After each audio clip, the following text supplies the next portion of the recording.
ನಮಸ್ಕಾರ. ಹೇಗೆ ಭೀಮಾ ತೀರ ಇವತ್ತು ಕರ್ನಾಟಕಕ್ಕೆ ಹೊಸದೋ ಹಾಗೆ ನನಗೂ ಹೊಸದೆ. ಒಂದು ಕಾಲಕ್ಕೆ ನಾನು ಉತ್ತರ ಕರ್ನಾಟಕದಲ್ಲಿ ಸುಮಾರು 8 ವರ್ಷ ಇದ್ದವನು, ಧಾರವಾಡದಲ್ಲಿ 2 ವರ್ಷ ಮತ್ತು ಹುಬ್ಬಳ್ಳಿಯಲ್ಲಿ 6 ವರ್ಷ ಕೆಲಸ ಮಾಡಿದವನು. ಸುಮ್ಮನೆ ಹೀಗೆ ನಾವು ಬಿಜಾಪುರ ಮತ್ತು ಗುಲ್ಬರ್ಗ ಜಿಲ್ಲೆಗಳ ಬಗ್ಗೆ ಕೇಳ್ತಾ ಇದ್ವಿ. ಆದರೆ ಅಲ್ಲಿ ನಡೀತಾ ಇದ್ದಂತಹ ರಾಜಕೀಯ ಮತ್ತು ರಾಜಕೀಯ ಪ್ರೇರಿತ ಹತ್ಯೆಗಳು ಮತ್ತು ಕೌಟುಂಬಿಕ ದ್ವೇಷಗಳು ಇವುಗಳ ಬಗ್ಗೆ ನನಗೆ ಮೊಟ್ಟ ಮೊದಲ ಮಾಹಿತಿ ಸಿಕ್ಕಿದ್ದು 1998ರಲ್ಲಿ. 1998 ಅಂದ್ರೆ ಎಷ್ಟು ವರ್ಷ ಆಯ್ತು ನೀವು ನೆನಪಿಟ್ಕೊಳ್ಳಿ. ಅವತ್ತಿಂದ ಇವತ್ತಿನವರೆಗೂ ನಾನು ಬಿಲ್ಡ್ ಮಾಡಿರೋ ಫೈಲು ಇದು. ಭೀಮಾ ತೀರದ ಹಂತಕರೊಂದು ಸಪರೇಟ್ ಫೈಲ್ ಮಾಡಿ. ಹೌದೌದೌದೌದು. ಇದರಲ್ಲಿ ನಿಮಗೆ ನೂರಾರು ಫೋಟೋಗಳು, ಸಾವಿರಾರು ಮಾಹಿತಿಗಳು ಸಿಗ್ತವೆ. ಅಂದ್ರೆ what I wanted to say is lot of research has gone it. ಹೌದು, ಖಂಡಿತ. ಆ ರಿಸರ್ಚ್ ನ ಆಧಾರದ ಮೇಲೆ ನಾನು ಈ ಪುಸ್ತಕ ಭೀಮಾ ತೀರದ ಹಂತಕರು ಪುಸ್ತಕ ಬಂದಿದ್ದು ಸ್ಪಷ್ಟವಾಗಿ ನೆನಪಿದೆ. ನಾನಾಗ ಬೆಂಗಳೂರಿನ ಪದ್ಮನಾಭನಗರದ ಅಮ್ಮ, ನನ್ನ ತಾಯಿ ಮನೆ, ನನ್ನ ಮನೆ ಹೆಸರು ಅಮ್ಮ. ಆ ಮನೆಯಲ್ಲಿದ್ದಾಗ ನನಗೆ ಒಂದು ಫೋನ್ ಬರುತ್ತೆ. ಸರ್, ನೀವು SLP ಗೆ ಬನ್ನಿ ಅಂತ ಕರೀತಾರೆ. ನಾನು ಹೇಳಿದೆ SLP ಅಂದ್ರೆ ಏನಪ್ಪಾ ಅಂತ. SLP ಅಂದ್ರೆ ಸೊಲ್ಲಾಪುರ. ಆಗಿನ ಅವರ ಕೋಡ್ ಲ್ಯಾಂಗ್ವೇಜ್ ಅಲ್ಲಿ ಸೊಲ್ಲಾಪುರಕ್ಕೆ ಬನ್ನಿ ಅಂತ ಹೇಳ್ತಾರೆ. ಸೊಲ್ಲಾಪುರಕ್ಕೆ ಬನ್ನಿ ಅಂತ ಅಂದ ತಕ್ಷಣ ಯಾವುದೇ ಅನುಮಾನ ಇಲ್ಲದೆ ನಾನು ನೇರವಾಗಿ ಬಿಜಾಪುರಕ್ಕೆ ಹೋಗ್ತೀನಿ. ನಾನು ಅವ್ರಿಗೆ ಹೇಳಿದ್ದೇನು ಅಂದ್ರೆ, ಸೊಲ್ಲಾಪುರವನ್ನು ನಾನು ನೋಡಿಲ್ಲ, ನಾನು ಬಿಜಾಪುರದವರೆಗೂ ಬರ್ತೀನಿ, ಅಲ್ಲಿಂದ ಮುಂದೆ ನಿಮ್ಮ ತಾಬಾ ಅಂತ ನಾವೇನಂತೀವಿ, ಅಂದ್ರೆ ಅಂಡರ್ ಯುವ ಕಂಟ್ರೋಲ್ ಇರ್ತೀನಪ್ಪ, ನೀವೆಲ್ಲಾದ್ರೂ ಕರ್ಕೊಂಡು ಹೋಗಿ ಅಂತ ಹೇಳಿ. ಅವತ್ತು ನಾನು ಬಿಜಾಪುರದ ಸರ್ಕಾರಿ ಹೋಟೆಲ್ ಅಲ್ಲಿ ಉಳಿತೀನಿ. ಒಬ್ಬ ಹುಡುಗ ಬಂದು ನನ್ನ ಭೇಟಿ ಆಗ್ತಾನೆ, ಸರ್ ನಾನು ಬಂದಿದ್ದೀನಿ ಅಂತ ಹೇಳಿ. 6ನೇ ದಿವಸ ನೀವು ರೆಡಿ ಇರಿ ಅಂತ ಹೇಳಿ. ಸರಿ, ನಾನು ರೆಡಿ ಇರ್ತೀನಪ್ಪ ಅಂತಂದೆ. ಮರುದಿವಸ ಬೆಳಿಗ್ಗೆ ನನ್ನ ಎಸ್ಟೀಮ್ ಕಾರ್ನಲ್ಲಿ ಅವ್ರು ನನ್ನನ್ನು ಕರ್ಕೊಂಡು ಸೊಲ್ಲಾಪುರಕ್ಕೆ ಹೋಗ್ತಾರೆ. ಸೊಲ್ಲಾಪುರಕ್ಕೆ ಹೋಗೋವರೆಗೂ ಏನೂ ನಡೆಯೋದಿಲ್ಲ. ಒಬ್ರು ಡ್ರೈವ್ ಮಾಡ್ತಿರ್ತಾರೆ. ಡ್ರೈವ್ ಮಾಡುವವರ ಹೆಸರು ಮುತ್ತು. ಓಕೆ. ಈ ಮುತ್ತು ಯಾರು ಅಂತಂದ್ರೆ ಚಂದಪ್ಪ ಹರಿಜನನ ಬ್ರದರ್ ಇನ್ ಲಾ, ಹೆಂಡತಿ ತಮ್ಮ. ಇನ್ನೊಬ್ರು ಅಪರಿಚಿತ ವ್ಯಕ್ತಿ. ನನಗೆ ಸೊಲ್ಲಾಪುರ ದಾಟಿದ ಮೇಲೆ 2 ಕಣ್ಣುಗಳನ್ನ ಕಟ್ಟಿ ಕರ್ಕೊಂಡು ಹೋಗ್ತಾರೆ. ದಾರಿಯಲ್ಲಿ ಒಬ್ಬ ಮನುಷ್ಯ ನಿನ್ಸಿ ಕಾರ್ ಹತ್ತಿದ್ದು ಬೈ ಸ್ಮೆಲ್ ಗೊತ್ತಾಗುತ್ತೆ. ಸೆಂಟ್ ಎಲ್ಲ ಸ್ಪ್ರೇ ಮಾಡಿರ್ತಾನೆ, ಗೊತ್ತಾಗುತ್ತಲ್ಲ. ಈಗ ನಾನು ಒಳಗಡೆ ಬಂದೆ ಅಂತಂದ್ರೆ ನಿಮ್ಗೆ ಗೊತ್ತಾಗುತ್ತೆ, ನಾನು ಸ್ಪ್ರೇ ಹಾಕೊಂಡಿರ್ತೀನಿ, ಮತ್ತೊಂದಿರುತ್ತೆ ಅಂತ. ಯಾರು ನನಗೆ ಗೊತ್ತಿಲ್ಲ. ಆಮೇಲೆ ಇಳಿದ ಮೇಲೆ ಒಂದು ಹೊಲದಲ್ಲಿ ನನ್ನನ್ನು ಇಳಿಸಿ, ಇಲ್ಲಿಂದ ನೀವು ನಡ್ಕೊಂಡು ಹೋಗಿ ಅಂತಾರೆ. ನಡ್ಕೊಂಡು ಹೋಗಿ ಸ್ವಲ್ಪ ದೂರ ಆದ್ಮೇಲೆ ಒಬ್ಬ ಮನುಷ್ಯ, ಕಪ್ಪಗಿನ, ಕುಳ್ಳಗಿನ, ತೆಳ್ಳಗಿನ, ಆದ್ರೆ ಫಿಸಿಕಲಿ ತುಂಬಾ ಟಫ್ ಆಗಿದ್ದಂತ ಒಬ್ಬ ವ್ಯಕ್ತಿ ಬಂದು, ನಮಸ್ಕಾರ ರೀ ಸರ್, ನಾನು ಚಂದಪ್ಪ ಅಂತ ಹೇಳ್ತಾನೆ. ಅಲ್ಲಿಂದ that is the first time I saw Chandappa Harijan. ಈಗ ನಾವು ಒಂದು ಫೋಟೋವನ್ನು ನೋಡ್ತಾ ಇದೀವಿ ಬೆಳಗ್ಗೆ. ಈಗ ನಾವು ಚಿತ್ರದಲ್ಲಿ ನೋಡ್ತಾ ಇದೀವಿ ಒಂದು ಹಳ್ಳಿಯ ಫೋಟೋ ಇದು. ಹೌದು. ಏನು ಇಲ್ಲಿಂದ ನೀವು ಕಥೆಯನ್ನು ಶುರು ಮಾಡಬಹುದಾ? ಏನು ಈ ಫೋಟೋ ಅಂತ ನೋಡಿ. ಇಲ್ಲಿ ಇದು ಖಜೂರಿ ಗ್ರಾಮ, ಕರ್ನಾಟಕದ ಕಟ್ಟಕಡೆಯ ಗ್ರಾಮ. ಓಕೆ. ಇಲ್ಲಿ ನನಗೆ ಗೊತ್ತಿದ್ದ ಮಟ್ಟಿಗೆ ಕನಿಷ್ಠ ಪಕ್ಷ ಒಂದು 8 ಕೊಲೆಗಳಾಗಿವೆ. ಓಕೆ. ಆಮೇಲೆ ಇಲ್ಲಿ ಜನಕ್ಕೆ ವಿಪರೀತವಾದ ಬಡತನ ಇದೆ,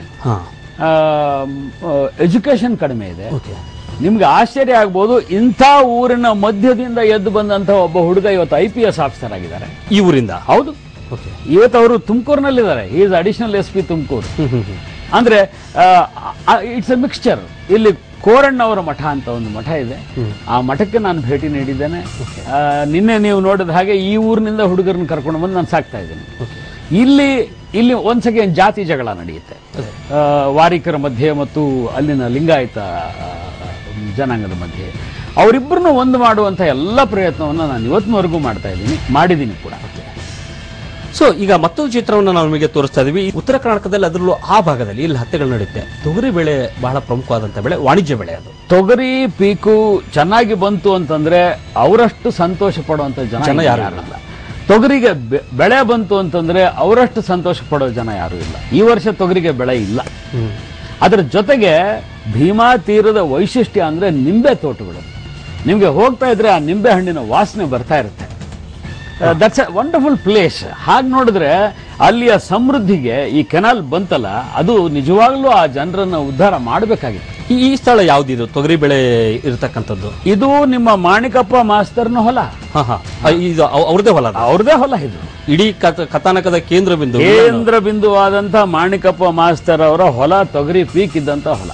ಆಮೇಲೆ ಈ ಇಡೀ ಕಥೆಯಲ್ಲಿ ಈ ಬೆಳೆ ಸಾಕಷ್ಟು ಪ್ರಮುಖ ಪಾತ್ರ. ಎಲ್ಲೆಲ್ಲಿ ಬೆಳೆ ಜಾಸ್ತಿ ಆಗುತ್ತೆ ಅವರೆಲ್ಲ ಇದನ್ನೆಲ್ಲ ಮಾರಿ ಮದ್ದು ಗುಂಡು ಬಂದೂಕು ತರಲಿಕ್ಕೆ ಹೋಗ್ತಾರೆ. ಅದೇ ದುರಂತ ಆಗಿದ್ದು.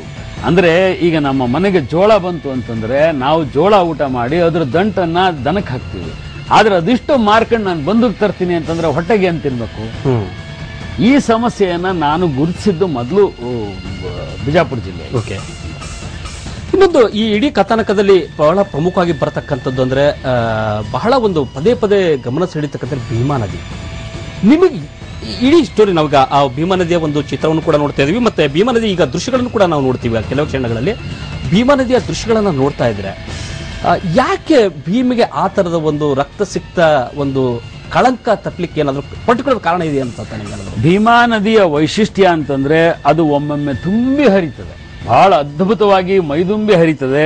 ಇನ್ನೊಮ್ಮೊಮ್ಮೆ ಯಾರು ನಡ್ಕೊಂಡು ಹೋಗ್ಬೋದು, ದಾಟಬಹುದು. ಫುಲ್ ವಾಣಿಗೆ ಜೀಪ್ ಹೋಗುತ್ತೆ, ಕಾರ್ ಹೋಗುತ್ತೆ, ನಡ್ಕೊಂಡು ಹೋಗ್ಬೋದು. ಅಷ್ಟು ವಿಶೇಷವಾದಂಥ ನದಿ. ನಾನು ಈ ನದಿಯನ್ನ ಒಂದು ಸುಮಾರು ಈ ಕಡೆಯಿಂದ ಆ ಕಡೆಗೆ 50 ಸಲ, ಆ ಕಡೆಯಿಂದ ಈ ಕಡೆಗೆ ಒಂದು 50 ಸಲ ದಾಟಿರಬೇಕು. ಇಲ್ಲಿ ಈ ತರಹದ ದೋಣಿಗಳನ್ನ ಇಟ್ಕೊಂಡಿದ್ದಾರೆ. ನಿಮ್ಮ ಗಣಗಾಪುರ ಕ್ಷೇತ್ರ ಏನಿದೆ, ಬಹಳ ದೊಡ್ಡ ಕ್ಷೇತ್ರ. ಅಲ್ಲಿ ನಾನು ಸಾಮಾನ್ಯವಾಗಿ ಇವರನ್ನೆಲ್ಲ ಕಾಯ್ತಾ ಇದ್ದಾಗ ಸಾಧು ಸನ್ಯಾಸಿಗಳ ಮಧ್ಯೆ ಕೂತ್ಕೊಂಡು ಅವ್ರ ಜೊತೆಗೆ ಗಾಂಜಾ ಸೇತಾನೋ ಬಿಡಿ ಸೇತಾನೋ ಕೂತ್ಕೊಂಡಿರ್ತಾ ಇದ್ದೆ ನಾನು. ಅದ್ರದ್ದು ಮುಂದೆ ತೋರಿಸ್ತೀವಿ, ನೀವು ಇಟ್ಕೊಂಡಿದ್ದೀನಿ. ಒಂದಿಲ್ಲಂದ್ರೆ ಉತ್ತರ ಭಾರತದಲ್ಲಿ ಚಂಬಲ್ ಕಣಿವೆಗೆ ಯಾವ ರೀತಿ ಒಂದು ರಕ್ತಸಿಕ್ತ ಇತಿಹಾಸ ಇದೆ, ಆ ತರದ ಒಂದು ಕಳಂಕ ಇದೆ. ಅದೇ ತರದ ಒಂದು ನದಿ ಏನಾದ್ರೂ ಕರ್ನಾಟಕದಲ್ಲಿ ಇದ್ರೆ ಅದು ಭೀಮಾ ನದಿ ಅನ್ಸದಿಲ್ಲ ನಿಮಗೆ? ನನಗೆ ಹಾಗನ್ನೋದಕ್ಕಿಂತ ಹೆಚ್ಚಾಗಿ ಉತ್ತರ ಕರ್ನಾಟಕದ ಜನ ಬೇಸಿಕಲಿ ಬಹಳ ಮುಗ್ಧರು, ಅಮಾಯಕರು, ಆದರೆ ಎಮೋಷನಲ್ ಫೆಲೋಸ್. ಅವರ ಪ್ರೀತಿನೂ ಅಷ್ಟೇ ಗಾಢವಾಗಿರುತ್ತೆ, ಅವರ ಶತ್ರುತ್ವನೂ ಅಷ್ಟೇ ಗಾಢವಾಗಿರುತ್ತೆ. ಅವರು ಸುಮ್ಮನೆ ಮರೆಯೋದಿಲ್ಲ ಯಾವುದನ್ನು ಕೂಡ. ನೀವು ಒಂದು ರೊಟ್ಟಿಯನ್ನ ಒಂದು ದಿವಸ ಕೊಟ್ಟಿದ್ದೀರಿ ಅಂತಂದ್ರೆ 1000 ವರ್ಷ ಆಗ್ಲಿ ಆ ರೊಟ್ಟಿಯ ಋಣ ತೀರ್ಸೇ ಸಾಯ್ತಾರೆ. ಹಾಗೇನೆ ಒಂದು ಕಪಾಳಕ್ಕೆ ಹೊಡೆದ್ರೆ ವಾಪಸ್ ನಿಮ್ ಕಪಾಳಕ್ಕೆ ಹೊಡೆದೇ ಸಾಯ್ತಾರೆ. ಅಂತದ್ದೇ ಒಂದು ರೊಟ್ಟಿ ಋಣ ನಿಮ್ಮ ಮೇಲೆ ಕೂಡ ಇದೆ. ನಾನು ಹೇಳಿದ್ನಲ್ಲ, ಅಲ್ಲಿ ನಿಮ್ ಪುಸ್ತಕದ ಮುನ್ನುಡಿಯಲ್ಲೇ ಶುರು ಆಗತ್ತದು. ನಾನು ಇಂಡಿಯಿಂದ ಜಳಕಿಗೆ ಬರ್ತಾ ನನಗೆ ಯಾವ ತರದ ಹಸಿವು ಅಂದ್ರೆ ಕಣ್ಣು ಕಟ್ಲೆ ಬರ್ತಾ ಇದೆ. ಒಬ್ಬ ರೈತನ ನಿಲ್ಸಿ ಕೇಳಿಬಿಟ್ಟೆ ನಾನು, ಅಪ್ಪ ನನ್ಗೇನಾದ್ರೂ ತಿನ್ಲಿಕ್ಕೆ ಕೊಡು. ಅವನ ಹೆಂಡತಿ ಪಾಪ ಹೋಗಿ ಬಿಸಿ ಬಿಸಿಯಾಗಿ 8 ರೊಟ್ಟಿ ತಿಂದವನು ಸ್ವಾಮಿ. ನಾನು 8 ರೊಟ್ಟಿ ತಿಂದು ಒಂದಿಷ್ಟು ಮಜ್ಜಿಗೆ ಕುಡ್ದೆ. ಆಕೆ ನನಗ್ ಕೊಟ್ಟ ಮೇಲೆ ಗಂಡನಿಗೆ ಕೊಡಮ್ಮ ಅಂದೆ. ಇರ್ರಿ ಅಣ್ಣಾರೆ ಅಂತ ಹೇಳಿ ತಗೊಂಡೋಗಿ ಎತ್ತಿಗೆ ಮೊದಲು ಕೊಟ್ಟು, ಆ ಎತ್ತುಗಳಿಗೆ ಮೊದಲು ಒಂದೊಂದು ರೊಟ್ಟಿ ತಿನ್ನಿಸಿ ಆಮೇಲೆ ಗಂಡನಿಗೆ ಊಟ ಮಾಡಿಸ್ತಾಳೆ. ಅಂತ ಸತ್ ಸಂಪ್ರದಾಯ ಇರುವಂತಹ ಉತ್ತರ ಕರ್ನಾಟಕ. ಸೊ ಬನ್ನಿ ರವಿಬೆಳಗೆರೆಯವರು ಒಂದೊಂದಾಗಿ ಅಂಶಗಳನ್ನ ತೆರೆದಿರ್ತಾರೆ. ಯಾವ ರೀತಿ ಭೀಮಾ ನದಿ ಪ್ರಮುಖ ಪಾತ್ರ ವಹಿಸಿತ್ತು, ಯಾವ ರೀತಿ ತೊಗರಿಬೇಳೆ ಅಲ್ಲಿನ ಕೊಲೆಗಳಲ್ಲಿ ಸರಣಿ ಹಂತಗಳಲ್ಲಿ ಬಹಳ ಪ್ರಮುಖವಾದ ಪಾತ್ರ ವಹಿಸಿತ್ತು ಅಂತಕ್ಕಂಥ ಒಂದು ಮಾಹಿತಿ ನೀಡಿದ್ರು. ಸೊ ರವಿಬೆಳಗೆರೆ, ಈಗ ಇನ್ನೊಂದು ಫೋಟೋ ನಾವು ಪ್ಲೇ ಮಾಡ್ತಿದ್ವಿ. ಅಂದ್ರೆ ಉತ್ತರ ಕರ್ನಾಟಕದ ಜನರ ಒಂದು ಧಾರ್ಮಿಕ ಭಾವನೆಗಳು ಕೂಡ ನಿಮ್ಮ ಇಡೀ ಈ ಪುಸ್ತಕದಲ್ಲಿ ಅಲ್ಲಲ್ಲಿ ವ್ಯಕ್ತ ಆಗ್ತಾ ಹೋಗ್ತದೆ. ಇಲ್ಲಿ ಒಂದು ಪಾದಯಾತ್ರೆ ಹೊರಟಿರತಕ್ಕಂಥ ಒಂದು ಫೋಟೋ ಇದೆ. ನನಗೆ ಗೌರವ ಮತ್ತು ಪ್ರೀತಿ ಮೂಡೋದು ಅಂತಂದ್ರೆ ಉತ್ತರ ಕರ್ನಾಟಕದ ಒಂದು ಮೂಲೆಯಿಂದ ಪಂಡ್ರಾಪುರದವರೆಗೆ ನಡ್ಕೊಂಡು ಹೋಗ್ತಾರೆ, ಬಂಡಿ ಕಟ್ಕೊಂಡು ಹೋಗ್ತಾರೆ. ಎಲ್ಲದಕ್ಕಿಂತ ಹೆಚ್ಚಾಗಿ ಒಂದೊಂದು ಊರಿನಲ್ಲಿ ಒಂದೊಂದು ಕೊಲೆ ಆಗಿರ್ಬೋದಲ್ಲಿ, ಆದ್ರೆ ಒಬ್ಬೊಬ್ಬ ಊರಿಗೆ ಒಬ್ಬೊಬ್ಬ ಸಂತ ಹುಟ್ಟಿದ್ದಾನೆ. ಮಹಾಕವಿಗಳಾದಂತಹ ಮಧುರಚಂದ್ರ ಹುಟ್ಟಿದ್ದಾರೆ, ಸಿಂಪಿ ಲಿಂಗಣ್ಣನವರು ಹುಟ್ಟಿದ್ದಾರೆ, ಹಲಸಂಗಿ ಗೆಳೆಯರೆಲ್ಲ ಹುಟ್ಟಿದ್ದಾರೆ. ಶಿವರಾಮ್ ಕಾರಂತರು ಅವ್ರನ್ನ ತಮಾಷೆಗೆ ಹೊಲಸಂಗಿ ಗೆಳೆಯರು ಅಂತ ಕರೀತಾ ಇದ್ರು. ಅಂತ ಮತ್ತು ಅದ್ಭುತವಾದ ಕಾವ್ಯ ರಚನೆ ಆಗಿದೆ. ಅದು ವಚನ ಸಾಹಿತ್ಯದ ಬೀಡು. ಮತ್ತೆ ಊರಿಗೆ ಒಂದು ಮಠ ಇದೆ, ಊರಿಗೆ ಒಂದು ದೇವಾಲಯ ಇದೆ. ಆ ಜನ ಬಹಳ ಭಕ್ತಿ ಮುತ್ಯ ಅಂತೇಳಿ ಸಾಕಷ್ಟು ಜನ ಅಲ್ಲಿ ಏನಾಗುತ್ತೆ ಅಂದ್ರೆ, ಈಗ ನಿಮ್ಮ ವಯಸ್ಸಿನವರೇ ಒಬ್ರು ಸ್ವಾಮಿ ಆದ್ರೂ ಕೂಡ ಅವ್ರನ್ನ ಮುತ್ಯ ಅಂತಾನೆ ಕರೀತಾರೆ. ಜಿಡ್ಗಾ ಮುತ್ಯ ಅಂತಿದ್ದ, ಮೊನ್ನೆ ತೀರಿ ಹೋದ ಅವನು. ನಾನು ಆ ತರಹದ ಮುತ್ಯಗಳನ್ನು ಸುಮಾರು ಒಂದು 100 ಜನರನ್ನ ನೋಡಿದೆ. ನಾನು ಅಲ್ಲಿ ಆ ಭಾಗದಲ್ಲಿ ನನಗೆ ಗೊತ್ತಿಲ್ದಿರೋಂಥದ್ದು ಏನೂ ಇಲ್ಲ. ಆಮೇಲೆ ಅವರು ತಿನ್ನುವಂತ ಆಹಾರ ನೋಡಿ ನೀವು, ಅವರು ಬಹಳ ಕಡಿಮೆ ಮಾಂಸ ತಿನ್ನುವಂಥವ್ರು. ಅಂದ್ರೆ ಮಾಂಸ ತಿನ್ನೋದೇ ಇಲ್ಲ ಅಂತ ನಾನು ಹೇಳಾರೆ. ರೊಟ್ಟಿ, ಖಾರಬ್ಯಾಳಿ, ಕೆಂಪಿಂಡಿ, ಕರಿಂಡಿ, ಚಟ್ನಿ, ಗುರೆಳ್ಳು ಪುಡಿ, ಅವರ ಆಹಾರ ಪದ್ಧತಿನೇ ಆಗಿರುತ್ತೆ. ಆಮೇಲೆ ಅವ್ರಿಗೆ ಬಹಳ ದೊಡ್ಡ ಇದು ಬೇಕಾಗಿಲ್ಲ. ಈ ನಡುವೆ ಮೊಬೈಲ್ಗಳು ಬಂದು ಎಲ್ಲರ ಜೇಬಲ್ಲೂ ಮೊಬೈಲ್ ಇರ್ಬೋದು ಅಷ್ಟೇ ಹೊರತಾಗಿ ಅವ್ರು ಬಹಳ ಶೋಕಿ ಮಾಡುವಂತ ಜನ ಅಲ್ಲ. ಪ್ಯಾಂಟ್ ಅಲ್ಲಿ ಹಾಕ್ತಿದ್ರು, ಒಂದು ಧೋತ್ರ, ಒಂದು ಶರ್ಟ್, ನೆಹರು ಶರ್ಟ್, ಒಂದು ಟೋಪಿ, ಅಷ್ಟು ಬಿಟ್ರೆ ಅಷ್ಟು ಸರಳವಾದಂತ ಜನರನ್ನ ಈ ರಾಜಕಾರಣ, ಈ ಬಡತನ ಎಲ್ಲ ಸೇರಿ ಹಾಳು ಮಾಡ್ತೇ ಹೊರತು ಆ ಜನ ಬಹಳ ಒಳ್ಳೆಯವರು ಅಂತ ನಾನು ಭಾವಿಸ್ತೇನೆ. ಭೀಮಾ ನದಿಗೆ ಕಟ್ಟಿದ್ದಂತ ಸ್ವರ್ಣ ಮತ್ತು ದೇವಣಗಾಂವ ನಡುವೆ ಇರತಕ್ಕಂಥ ಒಂದು ಬ್ರಿಡ್ಜ್, ಆ ಬ್ರಿಡ್ಜ್ ನ ದೃಶ್ಯವನ್ನು ಈಗ ನಾವು ನೋಡ್ತಾ ಇದೀವಿ. ಪ್ರಾಯಶಃ ಇದು ನೀವು ಕಾರ್ನಲ್ಲಿ ಹೋದಾಗ ತೆಗೆದಂತ ಒಂದು ಫೋಟೋ. ಇದು ಬ್ರಿಡ್ಜ್ ಸೇತುವೆ. ಯಾಕೆ ಈ ಸೇತುವೆ ಇಡೀ ಕಥಾನಕದ ಕೇಂದ್ರ ಬಿಂದುವಾಗಿ ಮಾರ್ಪಡುತ್ತೆ? ನೋಡಿ, ಈ ಸೇತುವೆ ಒಂದು ಭಾಗಕ್ಕೆ ಸೊನ್ನ ಗ್ರಾಮ ಇದೆ, ಇನ್ನೊಂದು ಭಾಗದ ಆ ಕಡೆಗೆ ದೇವಣಗಾಂವ್. ಎರಡು ಮಾಮೂಲಿ ಹಳ್ಳಿಗಳೇ, ಆ ಥರದ್ದೇನೋ ವೈಶಿಷ್ಟ್ಯ ಇಲ್ಲ. ಎರಡು they are all very simple villages. ಈಗೇನಾದ್ರೂ ನಾನು ಅಲ್ಲಿ ಹೋಗಿ ಇಳಿದ್ರೆ ಒಂದು 2,000 ಜನ ಸೇರ್ಕೊತಾರೆ. ಅವಾಗಿನ್ನು ನಾನು ಯಾರು ಅಂತ ಜನಕ್ಕೆ ಗೊತ್ತಿರಲಿಲ್ಲ, ಆದ್ರಿಂದ ಒಂದಿಷ್ಟು ಜನ ಹುಡುಗರು ಸೇರ್ಕೊಂಡಿದ್ರು. ಇಲ್ಲಿ ಏನಾಗುತ್ತೆ ಅಂತಂದ್ರೆ, ಒಂದು ವೈಷಮ್ಯ ಶುರುವಾದಾಗ ಈ ಬ್ರಿಡ್ಜ್ ದಾಟಿ ಹೋಗುವಂತಹ ಮನುಷ್ಯ ಅವನ ಮೇಲೆ ಗುಂಡಿನ ದಾಳಿ ನಡೆಯುತ್ತೆ. ಅದು ಇದರ ಆರಂಭ. ಇದು ಮತ್ತು ಈ ಬ್ರಿಡ್ಜ್ಗೆ ಅನೇಕ ಪಿಲ್ಲರ್ಗಳಿವೆ. ಎಲ್ಲ ಬ್ರಿಡ್ಜ್ಗೂ ಪಿಲ್ಲರ್ಸ್. ಯಾವಾಗ 11ನೇ ಪಿಲ್ಲರ್ಗೆ ನೀರು ಬಂತು ಅಂತಂದ್ರೆ ಹೆಣ ಬಿತ್ತು ಅಂತಾನೆ ಗ್ಯಾರಂಟಿ. ಏನಕ್ಕೆ ಆ ಟ್ರೆಡಿಷನ್? ಯಾಕಂದ್ರೆ ಭೀಮಾ ನದಿಗೆ 11ನೇ ಪಿಲ್ಲರ್ಗೂ ಹೆಣ ಬೀಳೋದಕ್ಕೂ ಯಾವ ರೀತಿ ಲಿಂಕ್ ಬರುತ್ತೆ? ನೋಡಿ, 11ನೇ ಪಿಲ್ಲರ್ಗೆ ನೀರು ಬಂತು ಅಂತಂದ್ರೆ ತುಂಬಿತು ನದಿ ಅಂತ, ಅಂದ್ರೆ ಭರ್ತಿ ಆಯ್ತು ಅಂತ. ಆ ಟೈಮ್ ನಲ್ಲಿ ಕಾಲ್ ಕಟ್ಟಿ ಹಾಕ್ಬಿಟ್ರೆ ನೀವು ಅವನು ಹೆಣ ಎಲ್ಲೋ ಹೋಗಿ ತೇಲ್ಬೇಕಲ್ಲ, ಮಹಾರಾಷ್ಟ್ರದಲ್ಲೋ ಮತ್ತೆಲ್ಲೋ. ಅಂದ್ರೆ ದ್ವೇಷ ತೀರಿಸ್ಕೊಳ್ಳಿಕ್ಕೆ ಯಾರು ಕಾಯ್ತಾ ಇರ್ತಿದ್ರು, ನದಿ ತುಂಬ್ಲಿಕ್ಕೆ ಕಾಯ್ತಾ ಇದ್ರು. ಅದು ಮಾತಿನಲ್ಲಿ ಬರ್ತದೆ, ಮಗನ 11ನೇ ಪಿಲ್ಲರ್ ಬಂದದ, ನೀರು ಬೀಳ್ತದ ನಿಂದು ಅಂತ ಹೇಳಿ ಹೊಡಿತಿದ್ರು. ಆ ತರಹದ ವೈಷಮ್ಯಗಳನ್ನ ನಾನು ನೋಡಿದ್ದೇನೆ.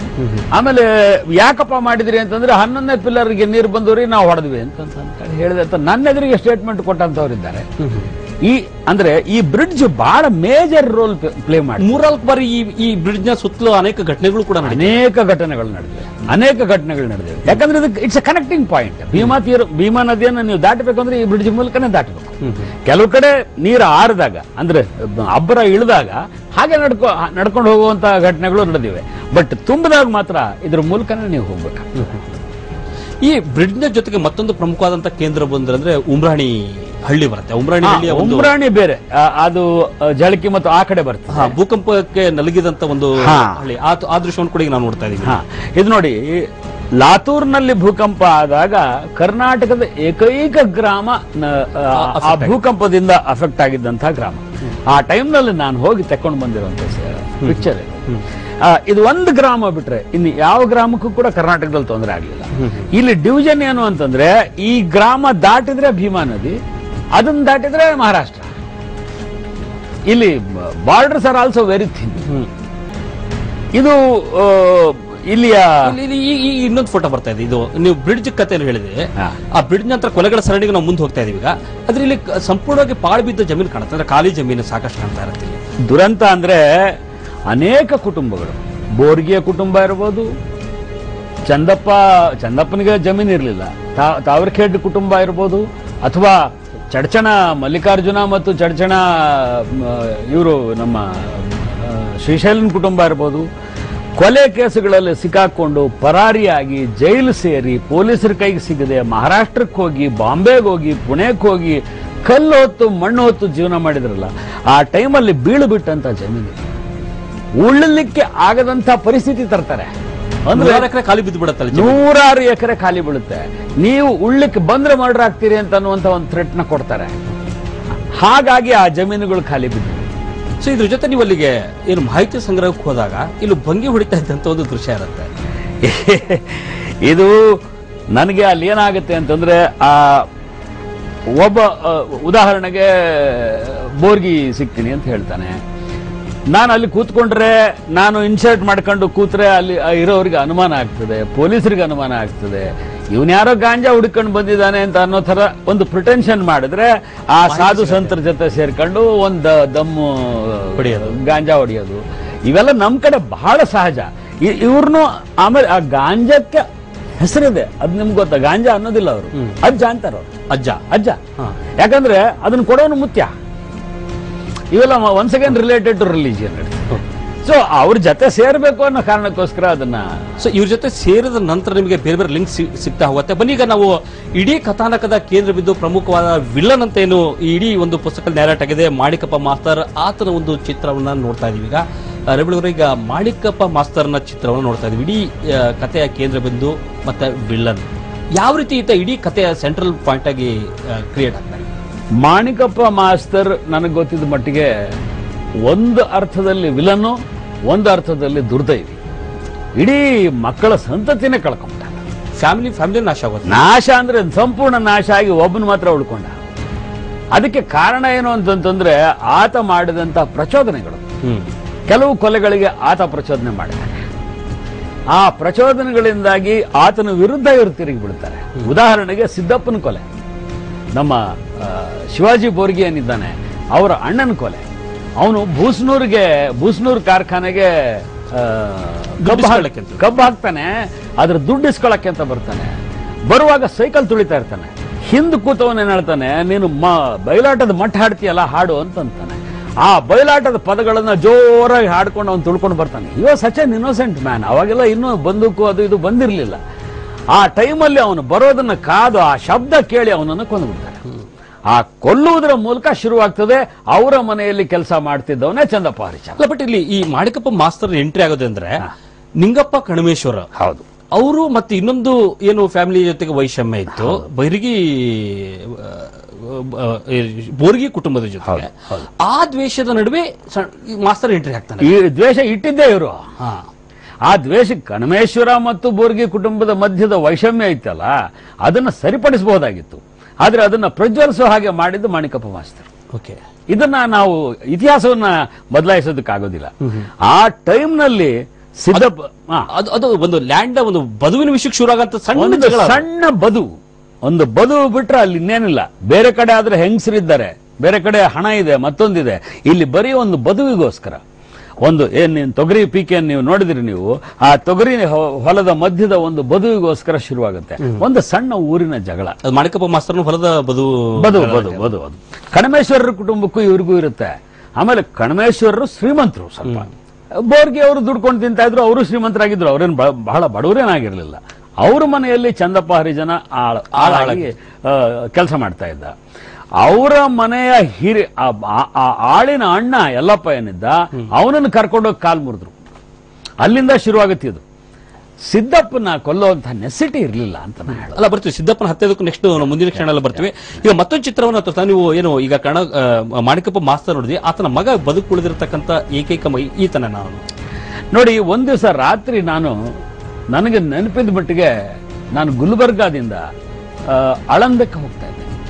ಆ ದಾರಿಯಲ್ಲಿ ಒಂದ್ಸಲ ನನ್ನ ಪಕ್ಕದಲ್ಲಿ ಚಂದಪ್ಪ ಕೂತಿದ್ದ. ಚಂದಪ್ಪನಿಗೂ ನನಗೂ ಎಂತ ಮಟ್ಟಿಗೆ ವಿಶ್ವಾಸ ಬೆಳೆದಿತ್ತು ಅಂತಂದ್ರೆ, ನಾನು ಡ್ರೈವ್ ಮಾಡ್ತಾ ಇದ್ರೆ ಪಕ್ಕದಲ್ಲಿ ಕೂತಿರ್ತಿದ್ದ. ಸಾಹೇಬ್ರು ಸ್ವಲ್ಪ ಗಾಡಿ ನಿಲ್ಸ್ರಿ ಅಂತಂದ. ಯಾಕೆ ಅಂತಂದೆ, ಅಲ್ಲೊಬ್ಬ ಹೊಂಟನ್ ಕರಿತೀನಿರ್ರಿ ಅಂತಂತೇಳಿ ಈ ಹುಡುಗನನ್ನು ಕರೆದವನು ಇವೊಂದೊಂದು ಫೋಟೋ ತಗೊಳ್ರಿ, ನಿಮಗೆ ಬೇಕಾಗ್ತದೆ ಅಂತ. ಇವ್ ಚಂದಪ್ಪನಿಗೆ ಇದೊಂದು ಹುಚ್ಚಿತ್ತು, ಸಾಹೇಬ್ರ ಒಂದು ಫೋಟೋ ತಗೊಳ್ರಿ ಅಂತಂತೇಳಿ.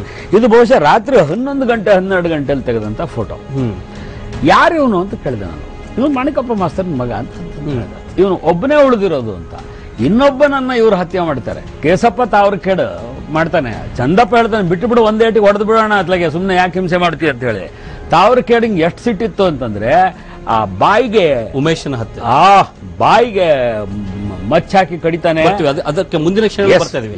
ಈಗ ಈತನ ಉಳಿಸ್ಲಿಕ್ಕೆ ಏನ್ ಕಾರಣ ಅಂತ ಹೇಳಿ ಅಂದ್ರೆ, ಇಲ್ಲ ಈ ಹುಡುಗ ಯಾವ್ದ್ರಲ್ಲೂ ಇನ್ವಾಲ್ವ್ ಆಗ್ಲಿಲ್ಲ. ಓಕೆ, ಅಂದ್ರೆ ದ್ವೇಷ ಆ ಮಟ್ಟಕ್ಕೂ ಇವ್ರು ಬೆಳೆಸ್ಕೊಂಡು ಹೋಗ್ಲಿಲ್ಲ ಅಂತ ಹೇಳಿ. ಹೋಗ್ಲಿಲ್ಲ, ಒಂದು ಕಡೆಗೆ ಉಳಿದವನೇ ಒಬ್ನು. ಆಮೇಲೆ ಈ ಹುಡುಗ ಕೂಡ ಸಭ್ಯ, he is not a criminal.